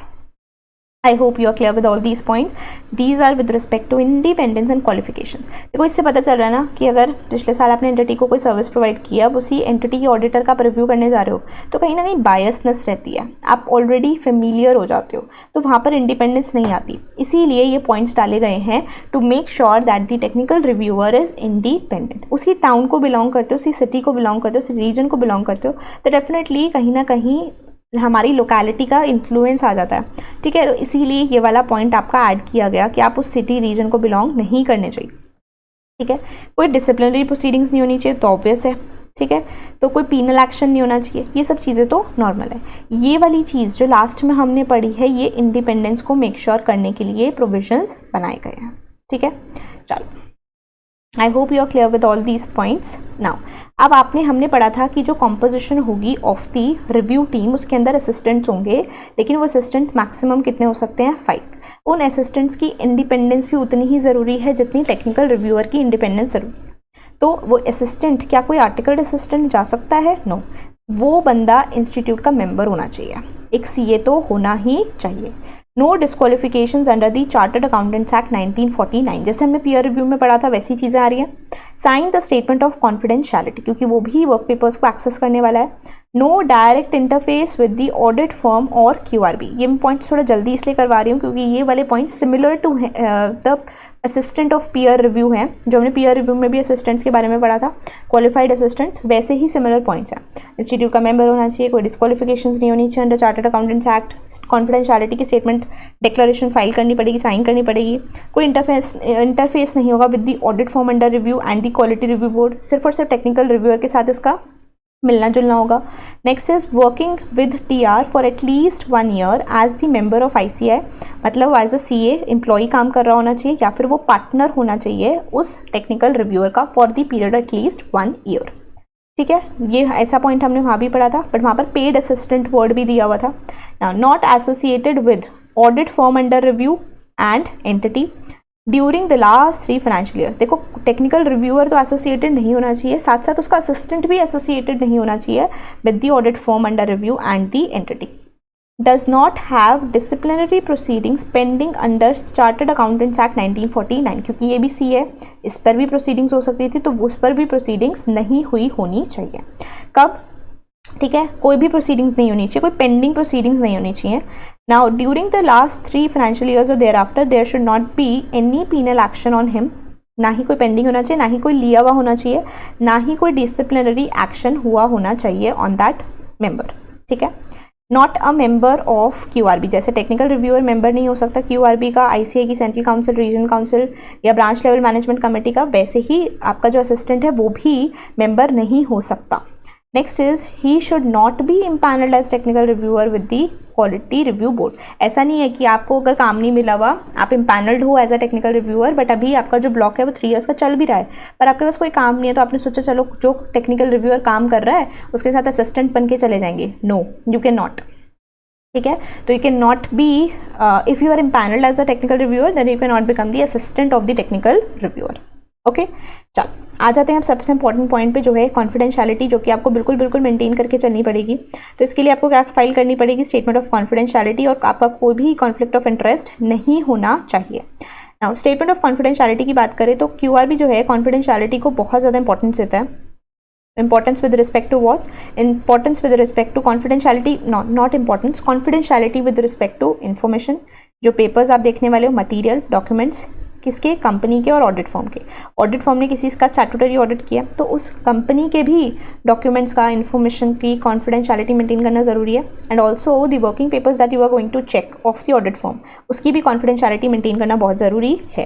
टीआर्स and assistants to send duly sign statement of confidentiality, हमने पढ़ा था कि second step के अंदर कि जो टेक्निकल रिव्यूअर है वो कॉन्फिडेंशियलिटी की स्टेटमेंट फाइल करके देता है। हमने क्वालिटी रिव्यू प्रोसेस के अंदर पढ़ा था सेकेंड स्टेप के अंदर। चलो, कॉन्फ्लिक्ट ऑफ इंटरेस्ट की बात करते हैं तो कोई भी कॉन्फ्लिक्ट ऑफ इंटरेस्ट नहीं होना चाहिए among all those connected with quality review process, ना टेक्निकल रिव्यूअर का, ऑडिट फर्म का, टेक्निकल रिव्यूअर का, असिस्टेंट्स का, किसी का भी आपस में कोई भी कॉन्फ्लिक्ट ऑफ इंटरेस्ट नहीं होना चाहिए। सारे के सारे जो भी पर्सनस हैं, ठीक है, जैसे कि मेंबर्स ऑफ क्यूआरबी, क्यूआरजी हो गए, टेक्निकल रिव्यूअर हो गया, असिस्टेंट्स हो गए, क्यूआरबी सेक्रेटेरिएट हो गया, ये सारे के सारे पर्सनस को क्या करना पड़ेगा? They will have to maintain the confidentiality of information obtained and disclose to the board, क्योंकि इन सबके पास ही इन्फॉर्मेशन सबके पास ही इन्फॉर्मेशन जाएगी। तो आपके पास जो क्यूआरबी का प्रोसेस है ना, जो क्वालिटी रिव्यू प्रोसेस है, इसमें जितने भी मेंबर्स थे ना सभी को कॉन्फिडेंशियलिटी मेंटेन करनी पड़ेगी, क्योंकि सभी के पास इन्फॉर्मेशन जाने वाली है। ठीक है, तो they will have to disclose to the board their interest, partners interest and their relative. अपना इंटरेस्ट तो बताना ही बताना है, अपने पार्टनर्स का भी इंटरेस्ट बताना है, अपने रिलेटिव्स का भी इंटरेस्ट बताना है। ठीक है, आपको सब कुछ बताना है ये इंटरेस्ट के बारे में कि कोई कॉन्फ्लिक्ट ऑफ इंटरेस्ट ना रहा हो, आप कॉन्फिडेंशियलिटी मेंटेन कर रहे हो, इसीलिए ये चीज़ बहुत ज़्यादा इंपॉर्टेंट है। ठीक है, मैंने जैसे पीयर रिव्यू में भी बताया था कि क्वालिटी रिव्यू ना बहुत ज़्यादा, क्वालिटी रिव्यू में, पीयर रिव्यू में कॉन्फिडेंशियलिटी मेंटेन करना बहुत ज़्यादा ज़रूरी है। ठीक है, तो ये वाली PDF हो गई है ओवर। मैंने 2 इसकी PDFs बना रखी हैं। क्वालिटी रिव्यू पार्ट 2 में हम आ जाते हैं। इसमें सबसे पहला टॉपिक हमारे पास है guidelines for technical reviewer. Technical reviewer के लिए कुछ गाइडलाइंस हैं। ये अप्लाई कौन सी रिपोर्ट पर होंगे, चाहे फिर आपकी इंटरिम रिपोर्ट हो, इंटरिम जैसे कि प्रीलिमिनरी रिपोर्ट या फिर फाइनल रिपोर्ट, ये वाली गाइडलाइंस दोनों ही टाइप की रिपोर्ट पर एप्लीकेबल होंगी। आपको जो है, जब टेक्निकल रिव्यूअर जो है वो ऑन साइट विजिट करेगा, वो अपने ऑन साइट विजिट करता है असिस्टेंट्स के साथ, तो टेक्निकल गाइड को फॉलो करना पड़ेगा and that technical guide is given by the QRB एक टेक्निकल गाइड इशू करता है, that has to be followed by the assistants also, that has to be followed by the technical reviewer also. तो technical reviewer और assistants को क्या करना पड़ेगा, technical reviewer और असिस्टेंट्स के पास जब वो क्वालिटी रिव्यू कर रहे होंगे उस टाइम उनके पास काफ़ी सारे इन्फॉर्मेशन आएगी जो ऑडिट फॉर्म ने मेंटेन करके रख रखी होगी, अपने वर्क पेपर्स भी आएंगे और कंपनी के भी डेटा वगैरह आएगा। तो इस केस में टेक्निकल रिव्यूअर और असिस्टेंट्स के पास राइट है कि वो सारे के सारे रिकॉर्ड्स और डॉक्यूमेंट्स जो AFUR ने मेंटेन कर रखे हैं उनको ले सकता है और उनको चेक कर सकता है, एब्स्ट्रैक्ट्स भी उनमें से ले सकता है। लेकिन अगर ऑडिट फर्म ने जो क्लाइंट की फ़ाइल है, ऑडिट फर्म के पास क्लाइंट की फ़ाइल है या क्लाइंट के जो रिकॉर्ड्स हैं, उन रिकॉर्ड्स की कॉपीज़ या उन रिकॉर्ड्स के एक्सट्रैक्ट्स को आप नहीं ले सकते। और आप टेक्निकल रिव्यूअर हो, असिस्टेंट हो, आप क्या कर सकते हो, ऑडिट फर्म ने जो डेटा रिकॉर्ड्स वगैरह मेंटेन किया आप उसको देखकर उसके एक्सट्रैक्ट्स वगैरह ले सकते हो, लेकिन you can not make copies और extracts of the client's file which is there with the audit firm under review. ठीक है, जो उन्होंने एज अ वर्किंग पेपर अपने पास रख रखे हैं आप उसकी कॉपीज़ नहीं ले सकते, माइंड इट, नहीं ले सकते। ठीक है, now provide detailed comments, proper explanation and justification in respect of various matters required to be commented upon in its report। आपको क्या करना पड़ेगा, डिटेल्ड कमेंट्स देने हैं, ऐसे नहीं बस एक लाइन में लिख के छोड़ दिया, no, you have to explain everything. सब चीज़ों को जस्टिफाई करना पड़ेगा कि ये क्या मैटर था, ठीक है, इस मैटर में क्या हुआ है, पूरा आपको जस्टिफिकेशन बताना है शुरू से एंड तक। Now you'll have to segregate the observations into material and immaterial। देखो ऑब्जर्वेशंस आपकी बहुत सारी होंगी, जब भी हम कोई चीज़ चेक कर रहे होते हैं तो उसमें हो सकता है कुछ चीज़ें ऐसी हो जो अटमोस्ट इंपॉर्टेंट हो, कुछ चीज़ें हैं कि हाँ छोटी छोटी गलतियाँ कर रखी हैं, उससे ज़्यादा फर्क नहीं पड़ रहा बट हाँ गलतियाँ हैं। तो आपको इन ऑब्जर्वेशंस को ना सेग्रीगेट करना पड़ेगा, नहीं तो जो भी बंदा पढ़ रहा होगा ना रिपोर्ट को, वो कन्फ्यूज़ हो जाएगा या उसको समझ नहीं आएगा वो कि मटीरियल कौन सी इमटीरियल कौन सी है। तो एक अलग अलग सेग्रीगेटेड होंगी तो ज़्यादा यूज़फुल रहेगा। ठीक है, now refer to the guidance provided by QRB such as audit quality review reports of QRB on the QRB's website, other reports of international bodies, any other guidance provided by QRB and industry specific technical guide by ICAI। तो ICAI काफ़ी सारे guides निकालता रहता है, technical guides निकालता रहता है, FAQs निकालता है, तो ये सबको आपको कंसिडर करना है एंड इससे आप गाइडेंस ले सकते हो, इन चीज़ों को रेफर कर सकते हो। ठीक है, now build in a review process to be able to review the audit documentation maintained by the audit firm under review. Audit firm under review ने क्या किया होगा, इससे 230 का कंप्लायंस किया होगा और अपना डॉक्यूमेंटेशन किया होगा। तो आपको भी अपना रिव्यू प्रोसेस इस तरीके से बिल्डअप करना है जिससे कि आप सारा का सारा ऑडिट डॉक्यूमेंटेशन जो किया है ऑडिट फर्म अंडर रिव्यू ने उसको आप चेक कर पाओ। ठीक है, now include suitable paragraphs in the review report on the adequacy of fraud reporting by statutory auditors in their independent auditors report। तो ऐसे 240 आपको पता है ऑडिटर की responsibility with respect to fraud, आपको पता है क्लॉज 10 ऑफ पैरा 3 कारो का, आपको पता है सेक्शन 143 सब सेक्शन 12, इसमें फ्रॉड की रिपोर्टिंग की जाती है। तो आपको देखना है विद रिस्पेक्ट टू फ्रॉड जो ऑडिटर की रिस्पॉन्सिबिलिटीज़ होती हैं क्या उसका कंप्लायंस हुआ है या नहीं। तो आपको देखना है कि ये सब चीज़ें एडिक्वेटली रिपोर्ट्स में मेंशन है या नहीं। ठीक है, अब इस चीज़ के लिए आप भी क्या करोगे, अपनी रिव्यू रिपोर्ट के अंदर एक पैराग्राफ इंसर्ट करोगे, इंक्लूड करोगे, जिसमें आप बताओगे कि क्या फ्रॉड की रिपोर्टिंग से रिलेटेड कंप्लायंसेस ऑडिटर ने अपनी रिपोर्ट में अच्छे से किए हैं या नहीं। ठीक है, चलो आगे बढ़ जाते हैं। नाउ टॉपिक हमारा ख़त्म होने पे आ गया है, एंड में आ गए हैं, बस 2 टॉपिक्स बचे हैं हमारे, miscellaneous topics for quality review and दूसरा हमारा बचा difference between peer review and quality review, जो हमने जब हमने पीयर रिव्यू कवर किया था तब हमने छोड़ दिया था कि हम एंड में कवर करेंगे। ठीक है, तो सिर्फ हमारे 2 टॉपिक्स बचे हैं और दोनों टॉपिक्स हमारे ईजी हैं पर इम्पॉर्टेंट भी हैं, तो इसको ध्यान से समझना। Miscellaneous topics of quality review की बात करते हैं। इसमें एक आपके पास है illustrative qualifications of non compliances with the SAs, और दूसरी आपके पास जो लिस्ट है ना डरना मत, पॉइंट्स को देख के बहुत ईजी हैं। दूसरी जो लिस्ट है वो है illustrative qualifications on non compliance with related to AS. तो एसएज और एएस से रिलेटेड है, ठीक है। तो सबसे पहले एसएज कवर करते हैं। एसएज से रिलेटेड लिस्ट बहुत ईजी है। देखो, independence declaration from the audit members received on sign off date of the auditor's report. तो इससे 200 का कंप्लायंस हुआ या नहीं, ये चीज़ देखना है।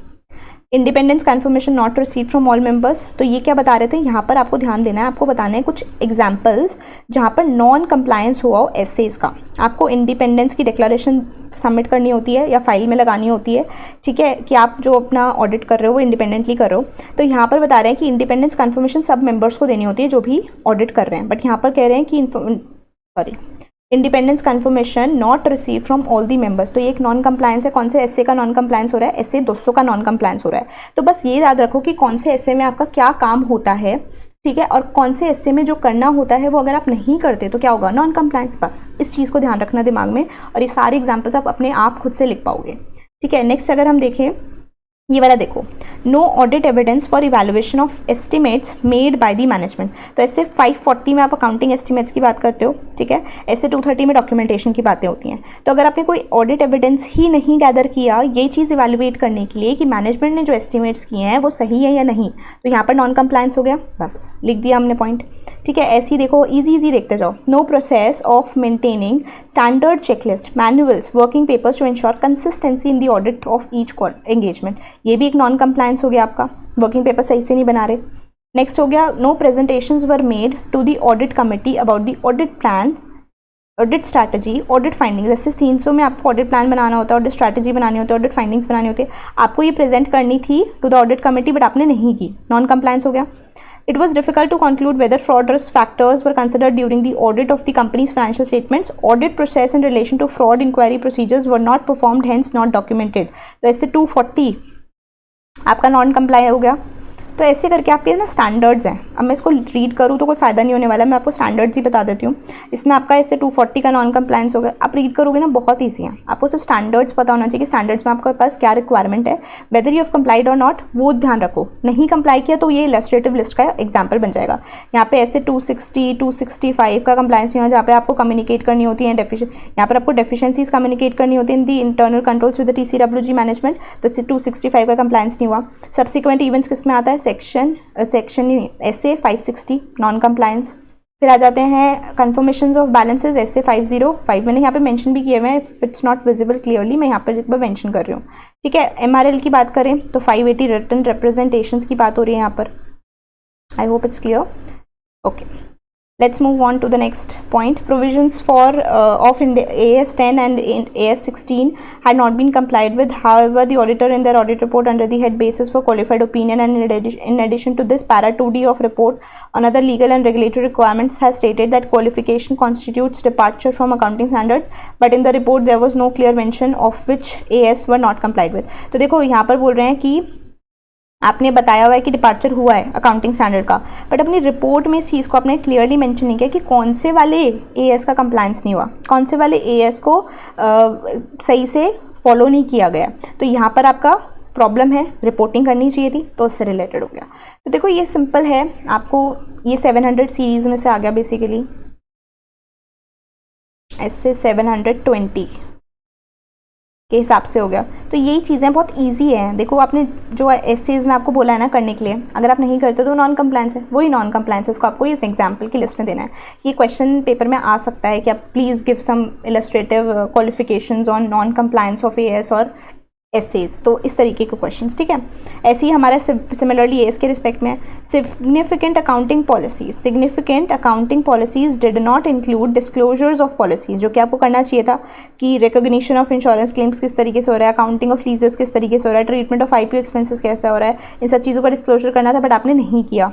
Inventory of traded goods was not shown separately from what of finished goods. Ind AS 2 होता है, वैसे AS 2 आपको जो जो डिस्क्लोजर्स करने की रिक्वायरमेंट होती है वो आपने नहीं करी as per AS. Method of preparation of cash flow statement Ind AS 7 had not been disclosed in standalone financial statement, cash flow statement, तो इंडेस में पढ़ते हैं ना डिस्क्लोजर्स, वो डिस्क्लोजर्स नहीं करे हुए। Accounting policy on revenue recognition did not capture the point of recognition where significant risk and reward were transferred, तो ये रेवेन्यू रिकॉग्निशन से रिलेटेड हो गया। Disclosures relating to previous year figures in regard to related parties were not given. तो ये सारी चीज़ें आपकी क्या हैं, एएस के नॉन कंप्लायंसेस। तो ये आपका AS 18 हो गया। तो काफ़ी सिंपल है, बस आपको पता होना चाहिए। ये इलस्ट्रेटिव लिस्ट आप और भी बड़ी बना सकते हो, ठीक है, आप अपनी मर्जी से लिख सकते हो, पर आपको पता होना चाहिए कि क्या चीज़ें कंप्लाई करनी होती हैं। अगर आपको ये पता है क्या चीज़ें कंप्लाई करनी होती है तो आप नॉन कंप्लायंसेस इजीली फ्रेम कर सकते हो, है ना। चलो, ये हमारा सारा चैप्टर हो जाता है। बस हमारे पास एक टॉपिक रह जाता है which is the difference between peer review and quality review, जिसको हम फटाफट से कवर कर लेते हैं, फिर हमारा चैप्टर कंप्लीट हो जाएगा पूरा। आई होप आपको ये सारी चीज़ें समझ आ रही हैं। एंड इसके बाद फिर आपको मैं वेडनेसडे को रिवीजन वीडियो दे दूंगी क्वालिटी रिव्यू की भी। तो आपको क्विकली फटाफट से ना ये सारी चीज़ें पढ़ने में बहुत ज़्यादा बहुत बल्कि है, इतना टाइम लग गया हमें कवर करने में, बट आपको एक बारी समझ आ गया या क्या आपको फ्लो समझ आ गया ना कि किस तरीके से हमने पढ़ा है। तो इसी फ्लो में मैं रिवीजन वीडियो डालूंगी, तो इस फ्लो से आपको हेल्प मिल जाएगी रिवीजन वीडियो में। रिवीजन वीडियो को फटाफट से देखना, रिवाइज करना बार बार, और आपका चैप्टर पूरा प्रिपेयर हो जाएगा, ठीक है। So let's start with the difference between peer review and quality review. सबसे पहले पीयर रिव्यू के बारे में पढ़ते हैं। तो पीयर रिव्यू का फर्स्ट पॉइंट क्या है, पीयर रिव्यू के अंदर हम क्या करते थे, हम सिस्टम्स और प्रोसीजर्स को रिव्यू करते थे। ऑडिट फॉर्म के क्या सिस्टम्स हैं, क्या प्रोसीजर्स वो फॉलो कर रहे हैं, एंड ये सब हम करते थे on the basis of sample. हम एक सैम्पल सेलेक्ट करते थे ऑडिट फॉर्म से, क्वेश्चनर के थ्रू हम डिटेल्स मंगाते थे, एंड उसके बेसिस पर we used to select a sample कि हाँ इन एंगेजमेंट्स को, इन एश्योरेंस एंगेजमेंट्स को हम चेक करेंगे कि इसमें सारे के सारे सिस्टम्स और प्रोसीजर्स ऑडिट फॉर्म ने सही से लगाए हैं या नहीं, ठीक है। अब अगर हम बात करें क्वालिटी रिव्यू की, तो क्वालिटी रिव्यू के अंदर हम जनरली पर्टिकुलर ऑडिट से रिलेटेड बात करते हैं। जैसे एक ऑडिट फॉर्म ने काफ़ी सारे ऑडिट्स किए हैं, ऑडिट्स में भी हम पर्टिकुलर एक ही ऑडिट को या 3 एंगेजमेंट्स, जैसे हमने 3 एंगेजमेंट्स पढ़ी थी, उस पर्टिकुलर ऑडिट से रिलेटेड चीज़ों को चेक करेंगे। यहाँ पर हम पूरी ऑडिट फॉर्म के प्रोसीजर्स पॉलिसीज़ को चेक कर रहे थे इन द पीयर रिव्यू, ठीक है। मेन ऑब्जेक्टिव की अगर मैं बात करूँ तो पीयर रिव्यू का मेन ऑब्जेक्टिव ये नहीं होता कि डेफिशिएंसीज फाइंड आउट करना है, हमने पढ़ा था ये चीज़ पीयर रिव्यू में। इसका मेन ऑब्जेक्टिव होता है कि क्या फर्म को किस तरीके से उसके सिस्टम्स को, उसके प्रोसीजर्स को और इफेक्टिव बनाया जा सकता है, उसको इम्प्रूव किया जा सकता है। तो एक तरीके का ये मॉनिटरिंग प्रोसेस था कि काम सही से हो रहा है, इन सिस्टम्स प्रोसीजर्स सही से लगाए जा रहे हैं, नहीं लगाए जा रहे, बस ये चीज़ थी। फॉल्ट ढूंढने का कोई भी ऑब्जेक्टिव नहीं था। वहीं अगर मैं क्वालिटी रिव्यू की बात करूँ तो यहाँ पे तो टेक्निकल रिव्यूअर जाता ही एरर्स और इनएडिक्वेसीज को ढूंढने के लिए है। क्यों? जिससे कि स्ट्रिक्ट एक्शन लिया जा सके अगेंस्ट दी ऑडिट फर्म, ठीक है। तो यहाँ पर ऑडिट करते टाइम जो भी एरर्स, गलतियाँ आपका जो ऑडिट फर्म कर रही है उसके ऊपर उस चीज़ को ढूंढना ही टेक्निकल रिव्यूअर का काम होता है। तो क्वालिटी रिव्यू के अंदर मेन ऑब्जेक्टिव क्या हो जाता है, एरर्स को फाइंड आउट करना, जबकि यहाँ पर आपका मेन ऑब्जेक्टिव क्या था, फॉल्ट्स को ढूंढना नहीं बल्कि मॉनिटर करना कि काम सही से हो रहा है या नहीं, ठीक है। नाउ थर्ड पॉइंट की अगर मैं बात करूँ तो यहाँ पर आपका जो ये था ना पीयर रिव्यू, ये एक तरीके से इसका जो मेन एम था वो था कि आपकी क्वालिटी ऑफ सर्विस इंप्रूव हो जाए, बट यहाँ पर डेफिशिएंसीज फाइंड आउट करना मेन ऑब्जेक्टिव होता है। तो डेफिशिएंसीज फाइंड आउट करके क्या छोड़ देंगे? नहीं, they are going to take the strict action against the CA firm. तो यहाँ पर डिसिप्लिनरी एक्शन लिया जाता है बिकॉज सीरियस एरर्स को डिटेक्ट करते हैं।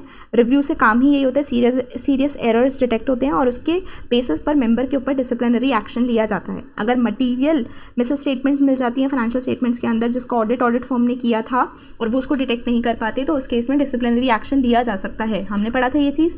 तो ये एक तरीके का क्या है, ये एक पनिशमेंट देने के लिए किया जाता है, बेसिकली पनिश करने के लिए, एरर्स को ढूंढने के लिए।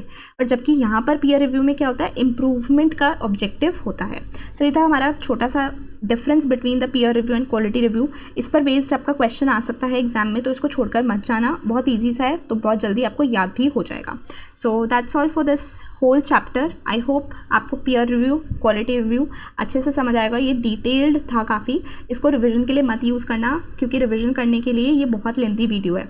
ये सिर्फ और सिर्फ एक बारी सारे नोट्स के साथ गो थ्रू करने के लिए था, समझने के लिए था कि क्या क्या पॉइंट्स हैं हमारे क्वालिटी रिव्यू के अंदर, क्या क्या कॉन्सेप्ट्स हैं, सिमिलरली पीयर रिव्यू के अंदर। अब ये चीज़ समझने के बाद now the next step is to revise it again and again and again. For that I am going to bring a short video जिसके थ्रू आप रिविजन जल्दी और बार बार कर पाओगे। इस वीडियो को देख के तो डेफिनेटली आप रिवाइज नहीं कर सकते, ठीक है। तो let's end this video hair. हमने सारा कुछ कवर कर लिया है पीयर रिव्यू, क्वालिटी रिव्यू का। सो that's all about this video. Wednesday को आपकी रिविजन वीडियो आ जाएगी, so just stay tuned for that video, okay. So thank you so much for watching this video guys. If you like this video, like, share and subscribe to the channel. Also give me your feedback, suggestions in the comment section below. That will really help me to improve. Okay, so thank you so much. I'll see you in the next video. Till then, stay safe, stay healthy, and bye bye.